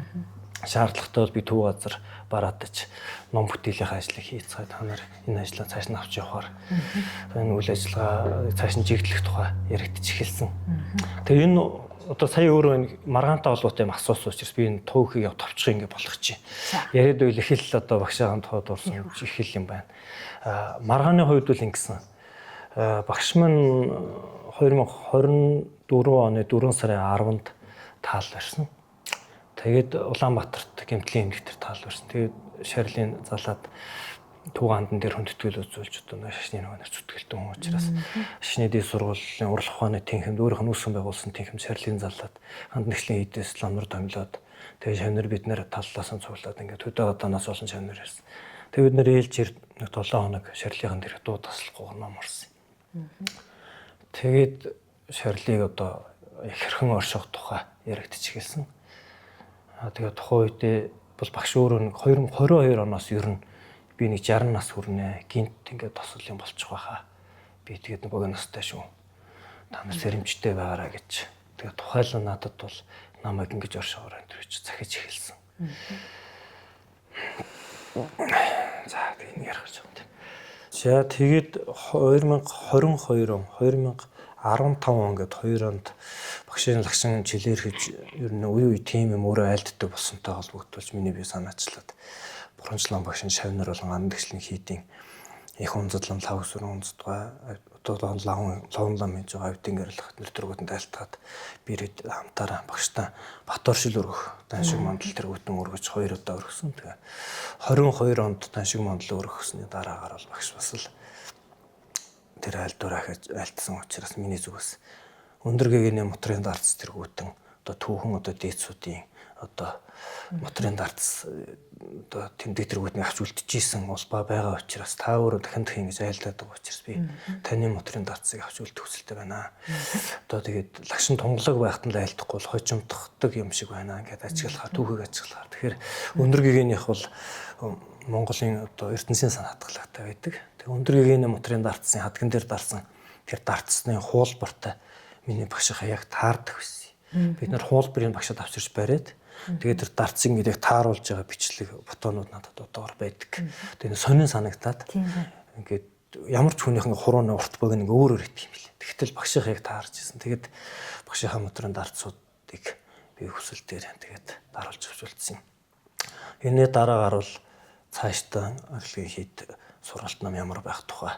Одоо өдний хүртэл одоо хурал ном жигдлээд ирсэн байгаа юм чинь хурал ном хаяаж авч явах тухай. Гэрээс маягтай юмнуудыг дахин айлдаж эхэлсэн юм аа. Тэгээд энэ тухай бол тухайн үедээ би нэг тийм хүлээж авчулж чадаагүй яг үнэндээ. Та байж исэн дээр баха та өөрийн талаар бол одоо урт удаан орших, урт наслах хэрэгтэй, эрүүл мэндэд бодох хэрэгтэй. Бид нарт бол ихэн захиж үлдээ гэдэг найдал дуртай биш ээ. Бид нэр одоо таньшиг авч явахд хэцүү. Тэгэхээр миний хувьд таныг байгаа хугацаанд л хурал номд нэмэр болё гэсэн. Боловч багш өдөрт зөвлөн хүн бол одоо хариуцлагатай байх хэрэгтэй. Ингээд цааш там бол надаас хойш нэг чухал юм айлтгахтаа бол би ахаа төрөд ирнэ гэсэн. Тэрийг бол надад өөрөө айлтчихсан. Малгай тэргүүтэн өөрийнхөө хориглол багшийнхаа дамжиж ирсэн нэг судрын татгалуулсан байдаг. Би төрж ирээ чамаа болж ирээд энэ судар ном чамд байж эхэл гэж хэлчихсэн. Одоо над байдаг. Он сартай бичигтэй юм байж.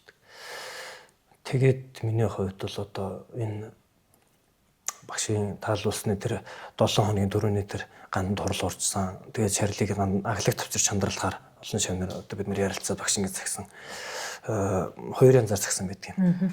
Нэг бол дотор би завлагаараа ингэ суугаараа ингэ оршиход бүр өтгөл там бие шиг юм болж байгаа. Тэгээд мөргөд байж байгаа гэж нэгцгсэн. Олон шавнараа хайчуд. Нэг нь болохоор чандралаараа гэцгсэн. Тэгээд айл айлных нь би байсан болохоор өөртөө тулж асууж ирсэн. Хожим одоо номын одоо хийдийн одоо ажил хийснээс хойш сүүлийн 10 хэдэн жил тантай ойр байгаа учраас надаас их асуух байна.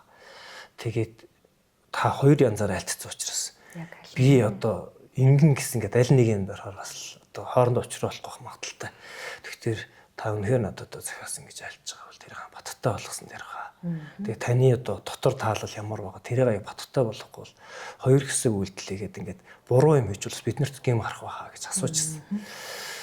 Тэгээд энэ тухайч одоо бидний дунд яриа болж яасан гэсэн надаас асуусан. Тэгээ би ч балан багш нараас давхар асууж. Тэгээд лагшин шарил нь хайлахаар болсон л доо. Тэгээ аглын хийдэр хайлаад тэр залж ирээд хайлсан оройноос л энэ хийдийн бидний зурчил эхэлсэн дээ яг үүнд.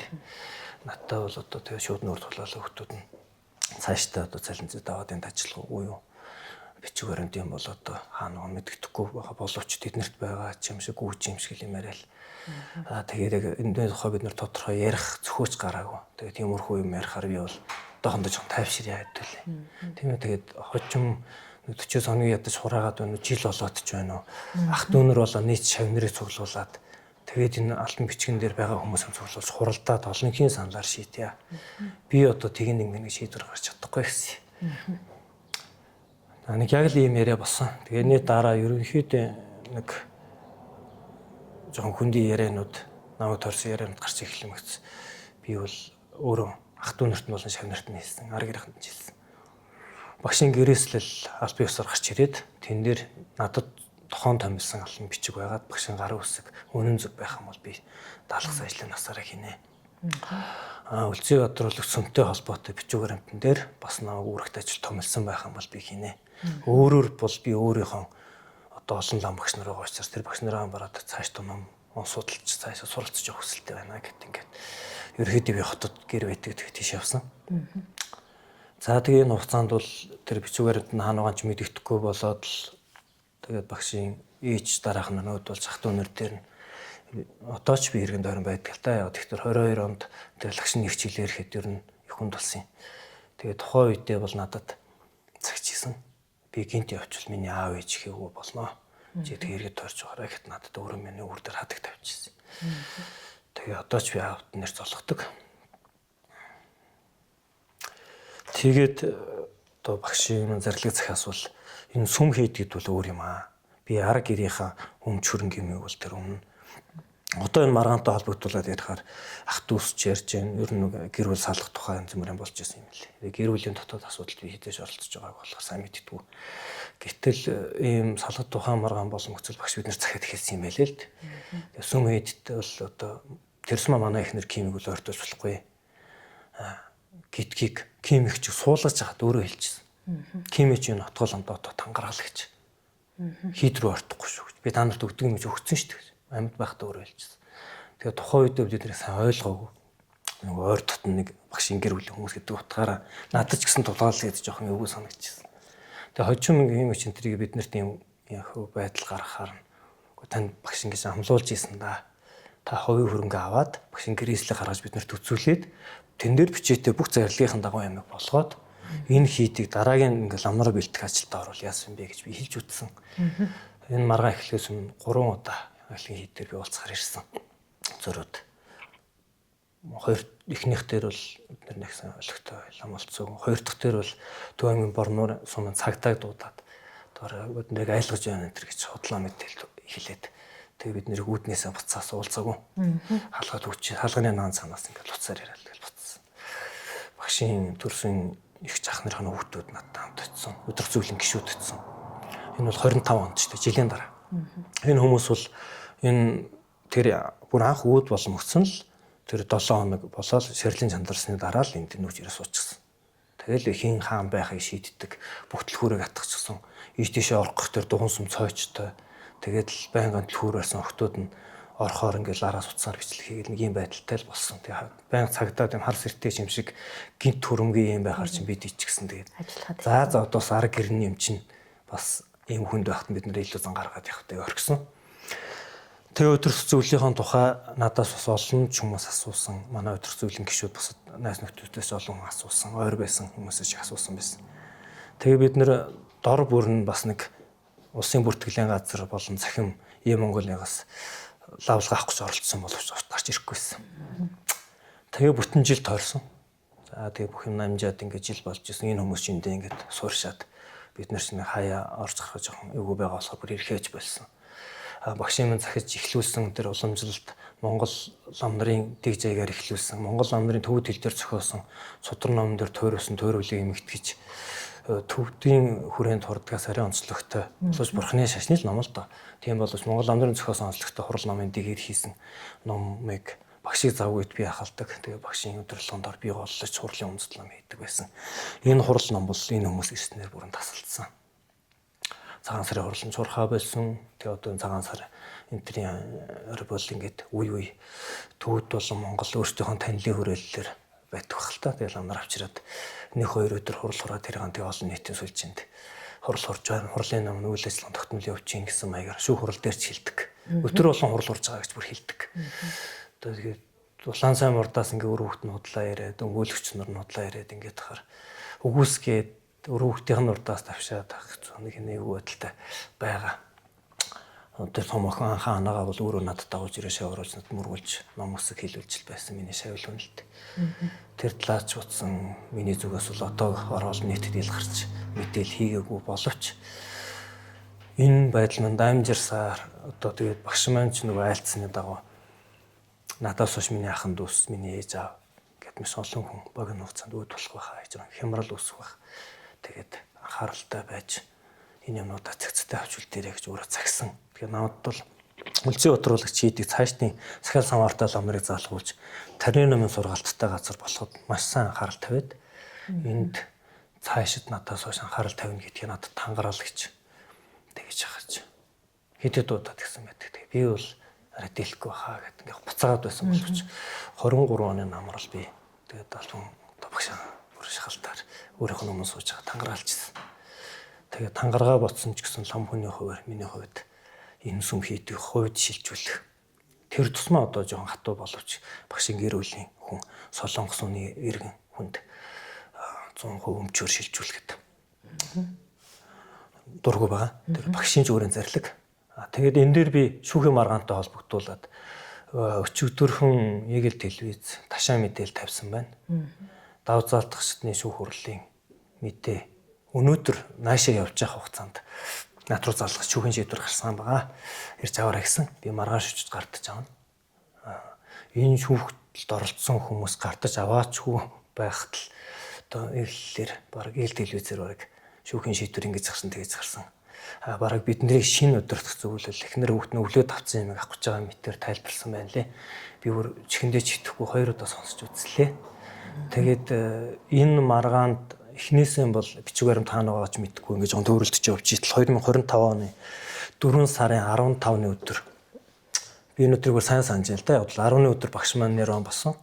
Тийм боловч нөгөө Монгол тооллоор хаврын сарынхан 40 одоо буюу бидний хувьд бол 40 өдөр болж байгаа. Бурхан багшийн бол бидний шавнырын хувьд 40 өдөр. Одоо бурхан багшийн мэндэлсэн, ихээс мэндэлсэн нэрван босон дэргүүд нь их дүүцсэн сар гэдэг одоо энэ 100 ихэнх сарын 15 болж байгаатай адилхан шав хүнд бол багшийн маань мэндэлсэн.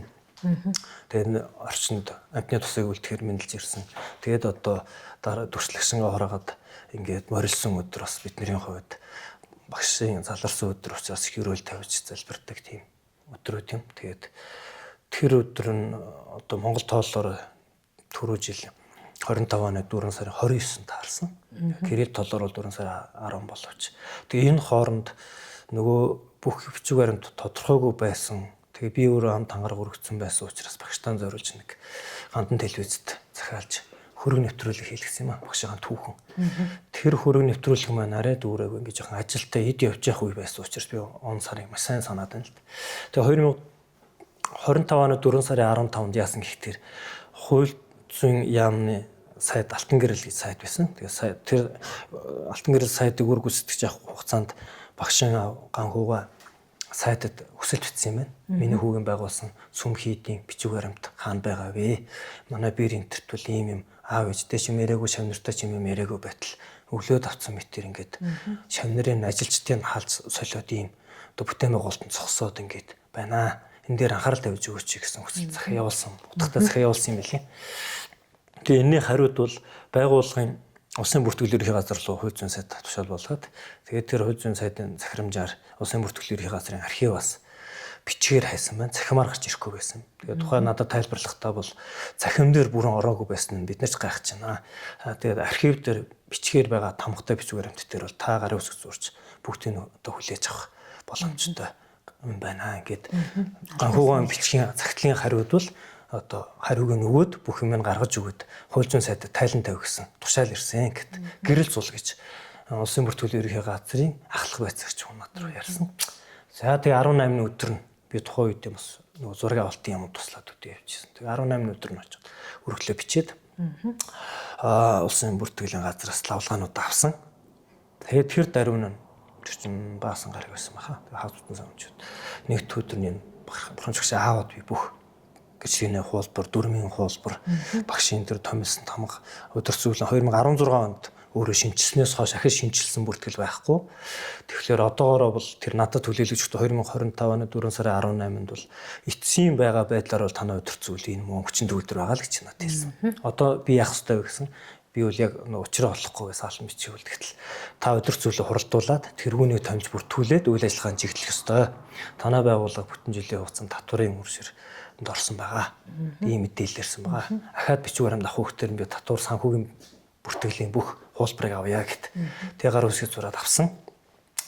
За тэгээд тэр хуулбарууд бүр ихээр над байдаг. Би та хэд үзүүл танилцуулж болно. 2025 оны 4 сарын 18-нд авсан бичиг баримтан дээр тулгуурлаад 21-нд нэгд өдөр нь багшийн аавын гэрт бид нар хуралдаад багшийн аавыг манай өдөрцөн үеийн гишүүн бидний багш нэглэн байдаг. Иргэн тухай татал дээр нэг би амсрын гэдлэн байдаг. Баруун багшийн бас шав таринчин хүн байдаг. Тэр багш минь одоо тарин номын ажил ихтэй учраас энэ албан ажилд оролцож чадахгүй. Тэгэхээр өргөдлөө өгөөд өөрийнхөө оронд аавын томилмоор байна гэсэн хүсэлт өргөдөл өгсөн. Тэр өргөдлийг би улсын бүртгэлийн газар өгсөн байгаа. Бор цаасан дээр балаар бичсэн тийм хүсэлт өргөдөл байдаг. Тэгээ бид нар дуран мэдээчүүлэн өдөрцүүлэг шинжилээгүй. Энэ дээр ганцхан тэр багшийн хүсэлтээр оронд нь аавыг оруулсан ийм шинжилт хийгдээд тэгээ багшийн аавын гэрт өдөрцүүл аль биесээр хуралдсан. Тэгээ өдөрцүүлийн шийдвэр гарч багшийн аавын хүсэлтээр намайг хийдийн тэр хүнээр бүртгүүлэх хүсэлт гараад тэгээ 2025 оныхон 4 сарын 25-ны өдөр энэ тушаалаар бид нар улсын бүртгэл авч бүртгэлдөгөөд 28-ны өдөр нь улсын бүртгэлээс шинжилсэн гэрчлэгээ гарч өдөрцүүл энэ дарга Улцыбаатар боловч одоо энэ сумын тэргүүнээр багшийн оронд намайг томилсон нугаан гэрчлэгээ гарч тэрийг гардаж авсан үеийн багшийн аав болон өдөрцүүлийн бүрэн бүрэлдэхүүнээр Төвөмгийн улсын бүртгэлийн үүдэнд бидний энэ фото зургийн тэр байгаа. Яагаад гэвэл бид тухайн үед яг ийм одоо эсрэг хоорондоо байр суурьтай болцсон байсан учраас ийм болсон. Тэгээд гэрчлэгээ гарсан учраас тамгаан шинжилж авах хэрэг гарсан. Тэгтэл нөгөө өдөрцүүлийн дарга томилогдсон бүх юм дээр тамга дарах хэрэгтэй бас тамга байдгүй биднэрт. Гэтэл тамга хаана байгааг хаяад болтдгоо. За тэгэхээр нөгөө багшийн гэр бүлээс асуух эдгээр ч өмнө нь аглагт байгаагүй хүмүүс учраас эднэрээс би одоо юу гэж яах вэ гэж бод. Тэгээ улсын бүртгэлийн газраас асуусан. Та одоо ирэх бүхий өдөрцүүлийн 5 гишүүнд байхгүй. Одоо нэгэнтээ өөр хин нэгний гарт байгаа нь тодорхой тийм. Гэхдээ хинд байгаа нь тодорхой бас ийм байгаа тохиолдолд сонинд зар өгөөд өргөдүүлсэн гээд шинээр тамга авах хүсэлтэд гаргаж өгөө гэж. Сонингийн зарыг өгөөд тэгээд тэр чин сайн шүүхтээрээс эсрэг өмгөөлөгч өөрөө уруул худлаал тайлбарлаж байлаа л дээ. Тэгээд энэ болгоныг залруулж өөрийн бодиттой гэрч болж ярихгүй бол шүүгч нарт дүгнэлт хийхэд бас яадаг юм нөлөөлдөг юм уу?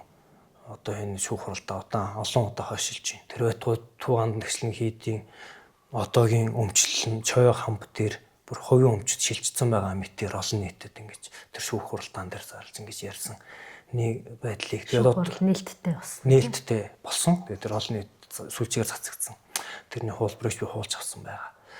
Гэтэл тэн дээр болж байгаа ёсоор бид нэр бүрэн ярих чинь гэж юма тайлбарж амжаагүй, яриулахчгүй нөгөө талаар ингэ шүүгч яриулаад ингээд дүгнэлт хийгээд байгаа нь бас цаашдаа бид нэр хэвлэл мэдээлэлд хандаж энийг олон нийтэд зөв тайлбарлахгүй бол одоо орчин одоо жил гарна л миний хувьд өөрийнхөө төрсэн эцгийн нэрийг ч гаргаад л нэг тийм хүний хөрөнгө шунсан нэг лам хүн болж хуурчаал байна л да. Миний хувьд бол багштай амлсан өдөрцүүлд 16 оноос хойш байсан учраас энд нэг хувийн нэр төр бодож нэг хүүхдүүдийн эсрэг мэдээлэл хийлгүй өдөө хүрлээ. Нэг талаасаа багшийнхаа гэр бүлийн эсрэг нэг юу ч гэж хэлэх юм дэ тэр хүмүүс худалж байгаа гэдэг ярилтай юм биш тийм ээ. Эвгүй байдалтай байсан учраас за нэг юм нөөцролтох байлгүй те. Энэ хүмүүс жоох яарчтэй л гэж бодсон. Гэтэл шүүхийн маргаан дундаас нэг бидний мэдээгүй баримт гарч ирсэн нэг хүүхдэр шүүхтэр хэрэгт авагдаад өвлөг хэрхэн гэрчлэгээ гэдэг юм гараад ирсэн. Тэр нь одоо энэ 26 оны 6 сарын 3-нд од гэрлгээд Натротч дээр Баянзүр Өсөхбаатар Чингэлтийн тойргийн иргэний шүүхтэр хурал зарлагдсан байгаа нээлттэй. Энэ хурлыг болж өгвөл одоо хэвлэлээр ч гэсэн цацагтаасай л гэж бодож байна. Юм үнэн зөв байдаг бол хинэн үнэн зөв тэр Монгол улсын шударга шүүх хуулийн өмнө үзье гэж бодож байна. Тэгээ хэдий болтол ингээд багшийн хаан ч гэсэн нэр сүрийг гутаалгаад яг үнэндээ инженер сүр нь гутааж штэ. Тэр багш маань тэр сценийг телевиз болон олон нийтэд ард түмэнд маш олон удаагаар энэ ард түмний өмч хөрөнгө шүү би шашны төлөө зүтгэж байгаа юм шүү.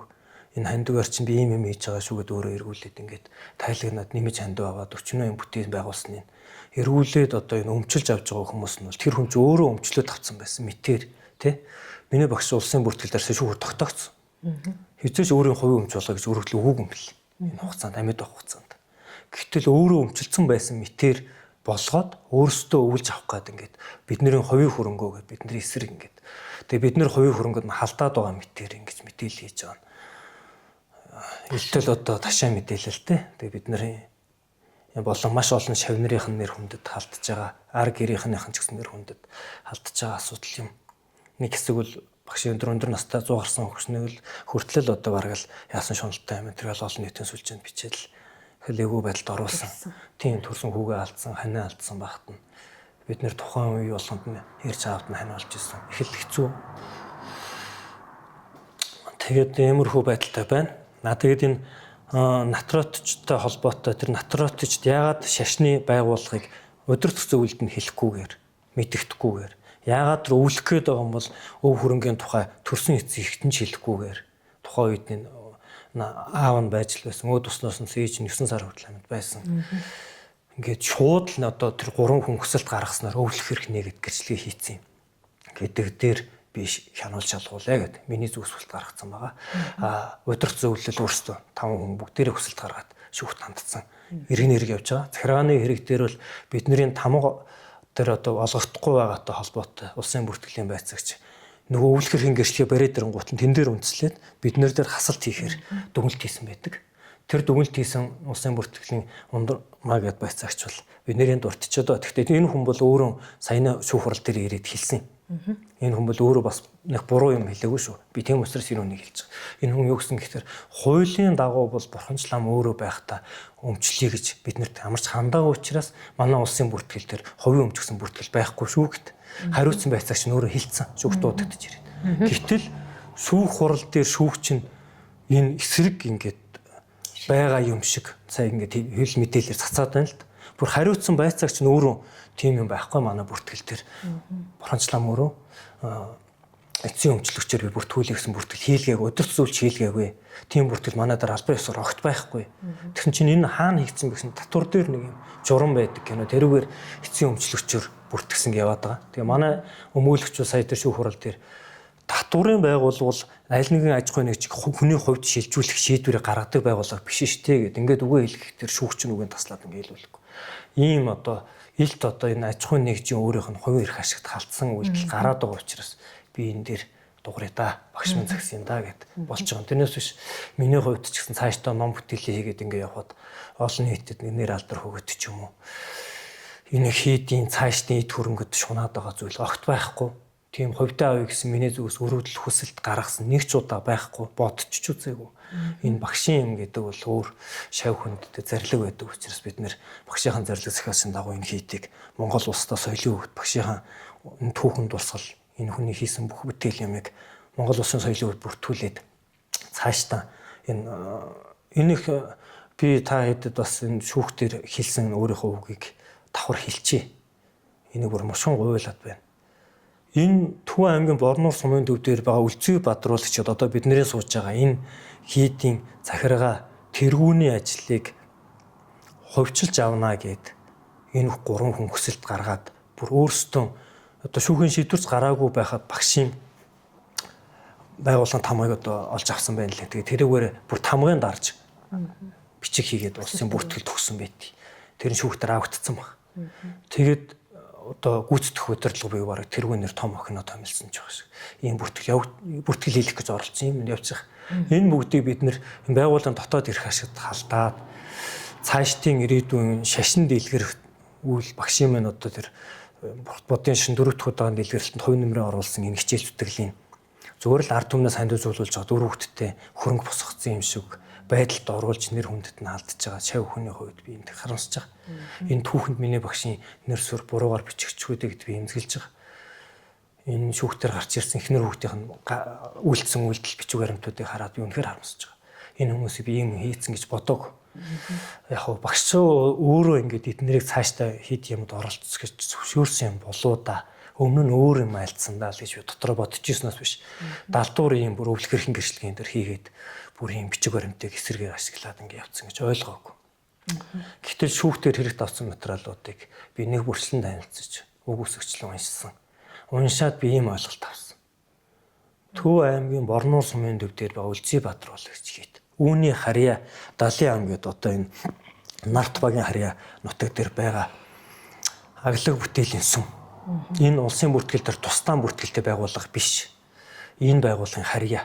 Энэ байгууллагын харьяа учраас зүгээр газар эзэмшгийн гэрчлэгээт төрийн тусгай хамгаалалтаа бүс нутагт оршдог. Тэгэхээр би шүүхтэр хийсэн хэлэхдээ Төв аймгийн Борнуур сумын төв дээр байгаа үндсэн сумыг захиргааг нь авна гэж өргөдөл өгөөд өвлөх хэрэг нээлгдсэн байна. Манай харьяа аглаг бүтээлийн сум буюу бясалгал бүтээлийн үйл ажиллагаа явуулнаа гэсэн зөвшөөрөл аваад газрын гэрчлэгээ авсан. Төрийн тусгай хамгаалалтад бүс нутгийн хүртэл энд хамруулаад өвлүүлэхээр, өмчлүүлэхээр болгоод энэ хийдийн өмч гээд улсын бүртгэл дээр бүртгэлтэй татвар төлдөг 6 тэрбум 255 сая 900 билүү дээ 255 сая бүхлээр нь мэдчихэв.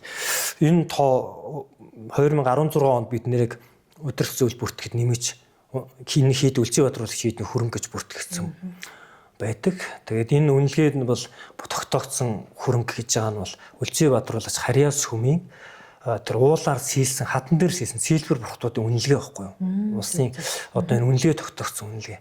Тэгээд энэ дэр би бас нэг үгээ хэлчмээр бодогдоод идэх юм. Шүүхтээ надад хэлэх боломж гардаг. Энд тэгээд бас шүүхтэй холбоо, маргаантай холбооч гэж магадгүй. Энэ юу гэхээр соёлын өвийг нэг бурхан урлаач багш маань ингээ санаачлаад чулуу сийлдэг шавнар нь ингээ сийлээд Монголын ард түмэн хандив өглөө.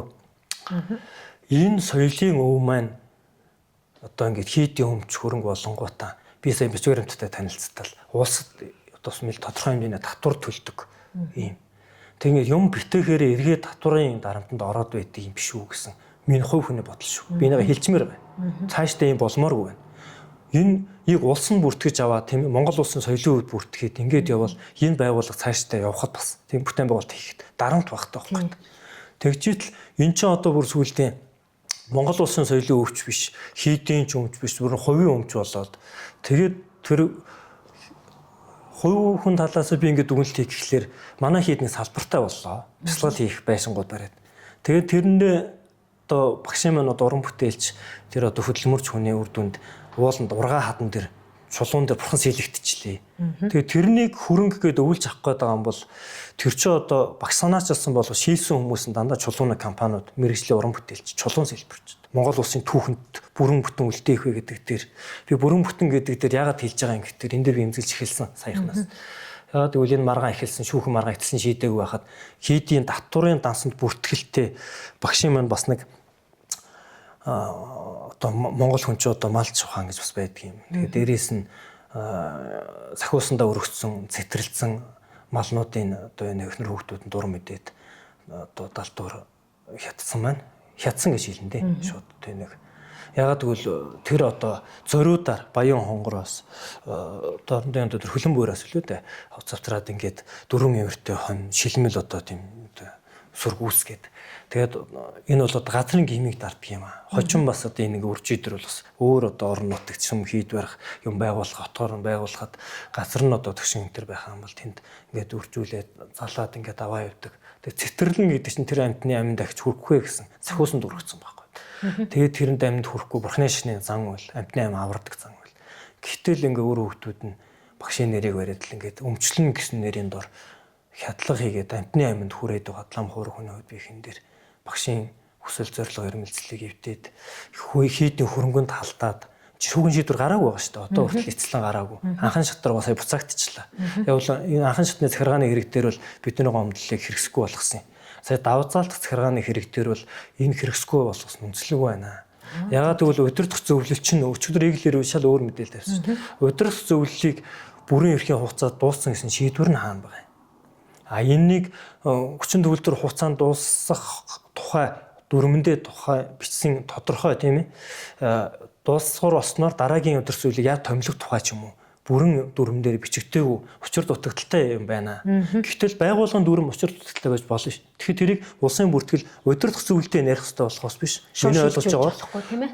Бид нартай ярихгүйгээр манай байгууллагын гишүүнч биш, хувьдаа авах хүсэлтэй байгаа хүмүүсийн хүсэлтээр шийдвэрлээд байгааг би бас ойлгохгүй байна. Нөгөө талаас би сая энэ яриа бас шүүхийн маргаантай холбоотой учраас дэлгэрэнгүй сайн ярьч.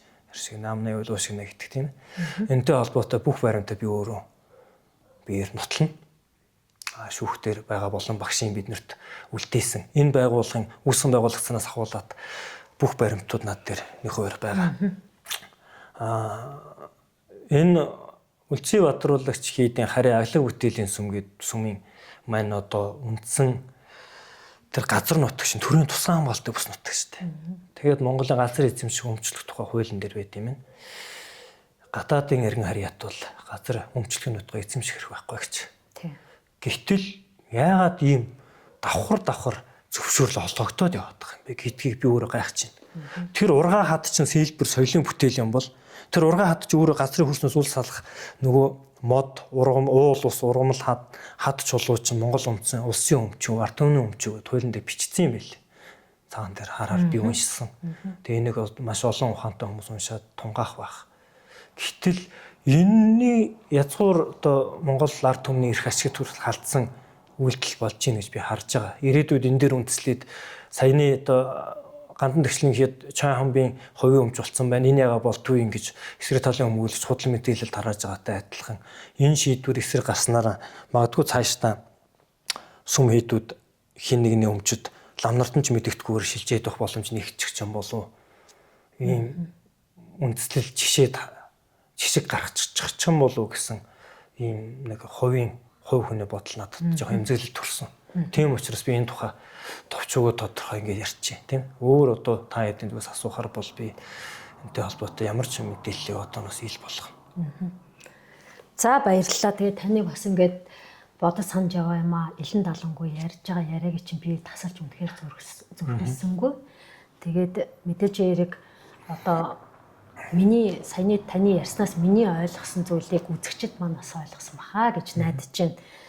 Шүүхийн явагдаж байгаа процесс бол одоо ямар ч гэсэн эргээд нэг анхан шат руугаа буцаад та бүхний гаргасан гомдлыг одоо шийдвэрлэх хэмжээнд ахын санан шийдвэрлэх хэмжээнд очсон.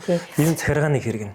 Нөгөөх нь иргэний хэрэг дээр бас давхар явсан. Тэр нь болохоор нөгөө кимэгч тэргүүтэн гэр бүлийн хоёр хүүхдийнх нь хувьд 100% буюу 33.3%-аар хувьд шилжүүлэх тухай натриотын баталсан нэг цуслуулахаар өгсөн иргэний хэргийн шүүх нь энэ 6 сарын 3-нд болно. Энийг сонирхож байгаа бидний тухай эргэлзээтэй тэмээ хин нэгэнд нэтгэхэд бэрхтээ байгаа хүмүүсийн шүүх хурал яваад очиорой гэж хэлмээр. Тэгээ яг олон нийтийн сүлжээнд нэг талын мэдээлэл илүү давмгай явж идэг. Манай үзэгчд бас мэдж байгаа.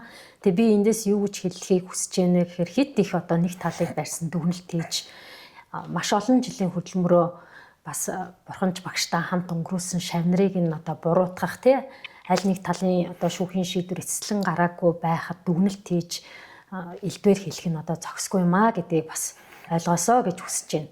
Тэгээ өнөөдөр яг ингээ газар дээр нь мэдээлэл өгөөд сурвалжлага хийгээд ингээд нэвтрүүлгээ хийгээ явж хахад би олон зүйлийг бас боддоор нүдэрээ хараад ойлгосон зүйлээ одоо товчхондоо та бүхэнд хэлэхэд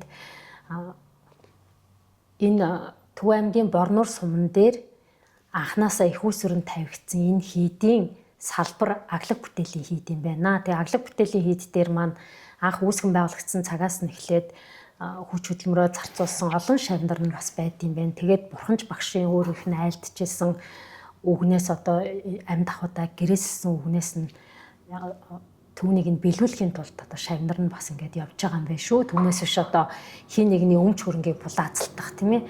Эцээст одоо энэ соёлын өвийг энэ газар нутгийг Монголдоо байгаад шавнар нь авч яваа 50% байгаа бүтээн байгуулалтыг 100% нь хүргэх цаашлаад яг эцсийн зорилго болох нөгөө сургалтын журмаар ирээдүйн одоо энэ номонд шамдан суралцах шавнарын бэлтгэх энэ ажлыг хийхийн тулд зорилго болгоод явж байгаа юм байна. Тэгэхээр энэ бүхнийг та бүхэн минь бас олон талаас нь харж тийм ээ их сурвалжуудыг хүлээцтэй байж байгаа дүгнэлтээ хийж байгаараа гэж хүсэж байна. Мэдээж хэрэг хууль хяналтын байгууллагууд бол шударга ёсоор шийдэх нь зүүн хэрэг бах. За тэгээ миний итгэл үнэмшил бол одоо олон түмэнд ч гэсэн бас тэгж төрөх байх гэж бодож байна. Өнөөдөр бид нарт одоо үнэн байхын тухайд, зөв байхын тухайд, шударга байхын тухайд, шуналгүй байхын тухайд сургаж одоо тий их болсон 6 зүйл хамаг амтны тусын тулд гэж ингэж аль дөрөө айлдж яадаг одоо лам хувиргууд маань хизээч зөв бус авир гаргаж явахгүй тодорхой. Тэгээд эцсийн одоо шүүхийн шийдвэрийг эцэслэн хамгийн сайн сайхнаар зөв шийдэгдээсэй гэж хүсэж байна. Мэдээжийн хэрэг гэр бүлд нь бас нэг хүсэл зорилго байгаа ах. Гэхдээ тэр нь бол одоо энгийн хүний үг ухаанаар ботход те байгалийн баялаг бүх ард түмний өмч байна л гэдэг те энэ газар нутаг бүх ард түмнийхээ өмч байх хэвээр байх ах. Энд дурлагдсан бүтээлүүд олонний гараар оюунаар бүтсэн энэ бүтээлүүд эндээ байж олон түмэндээ үеийн үед хүртэж явах гэж бодож байна. Тэгээд монголчууд бид нар бас их хацтай. Энэ аглаг бүтээлийн хэд бол сүүлийн одоо баг энэ социалист нийгэмд ч бүтээгдээгүй угаасаа хаалттай байсан шүү дээ. Тэгээ ардсан нийгмийн одоо энэ 30 хэдэн жилийн түүхэнд бүтээгдсэн хамгийн том бүтээн байгуулалт баг манай Монгол улсад энэ дайны бүтээн байгуулалт хийгдээгүй. Энэ бол мэдээж олон хүний дэм тусаар бүтсэн энэ сайхан хийд байгаа. Тэгээд өмнөх гашуун туршлага шиг бас ингэж устж үгүй болохгүй байгаасаа гэж чин сэтгэлээсээ хүсэж байна. Үүний тулд мэдээж энэ саяны таны ярьдаг төрийн бас байгууллагын үйл ажиллагаанд энэ олон шавь нарынх нь оюун ухаан тийм ээ авчих байхаа гэж найдаж байна. Тэгэхгүй энэ ингээд магадгүй хин нэгний өмчөж шилжүүл дараагийн хүнд худалдагдах тий. Тэгээд аялал жуулчлалын салбар нэртэй хөгжих магадгүй ингээд ярианаас сонсоход хин нэгний одоо нөлөөлөл байхыг үүсэхгүй юм хардлага төрж байгаа байхгүй юу. Тэгэхээр зэрэг шүүх шудраг байгаасаа хамгийн одоо үнэн зөв дүгнэлтийг гаргадаг газар шүүх засаглал байдаг. Тэгээд үүний төлөө одоо бас өнөөдрийг хүртэл үгээ хэлэхгүй төвчээртэй хүлээцтэй байж байгаа шавнарт нь бас баярлалаа. Тэгээд би бас түрүүн нөгөө хийд дээр байхдаа хийсэн. Дээрээс бас бурхан багш харж байгаа. Тэ өвөг дээдс минь харж байгаа Монголын заяа ихээ. Тэгээд хамгийн зөв замаар шийдэгдэх болтугай гэж өгөөё. Ерөөлөөрөлгээ. Тэгээд танд бас үлдсэн үгээл хэлээд хоёлаа нэвтрүүлээд басхая да. Өнөөдөр ингээ багшийнхаа анх шавын тавиад сурагч оюутан байх хулаад энд ирээд ажиллаад байчсан хий дотор иймэрхүү юмараа сууж байгаад сэтгэл жоохон тийм тайван бас эвгүй байт юм. Тэгээ ойрд багшийнхаа тухай ингэж хүмүүстэй тухтаач ярьсангүй. Ер нь маргааны тухай ярихаар би бол хин нэгнийхэн талд орч юм уу өөрсдөө зөвтгөх ч юм уу ямар нэгэн байдлаар мэдээлэл хийхгүйгээс гадна шаардлагатай бол шүүх байна бичвэр хэмтэн танилцаарай. Хов ярьж нүгэлэлэн сураад явах тий гэсэн маягийн байр суурьтай байсан.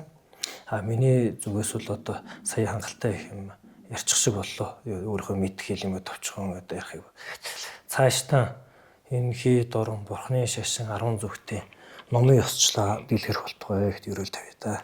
За гэлээ. Тэгээд хоёлаа үгээр яриагаа өндөрлөе да. За баярлалаа.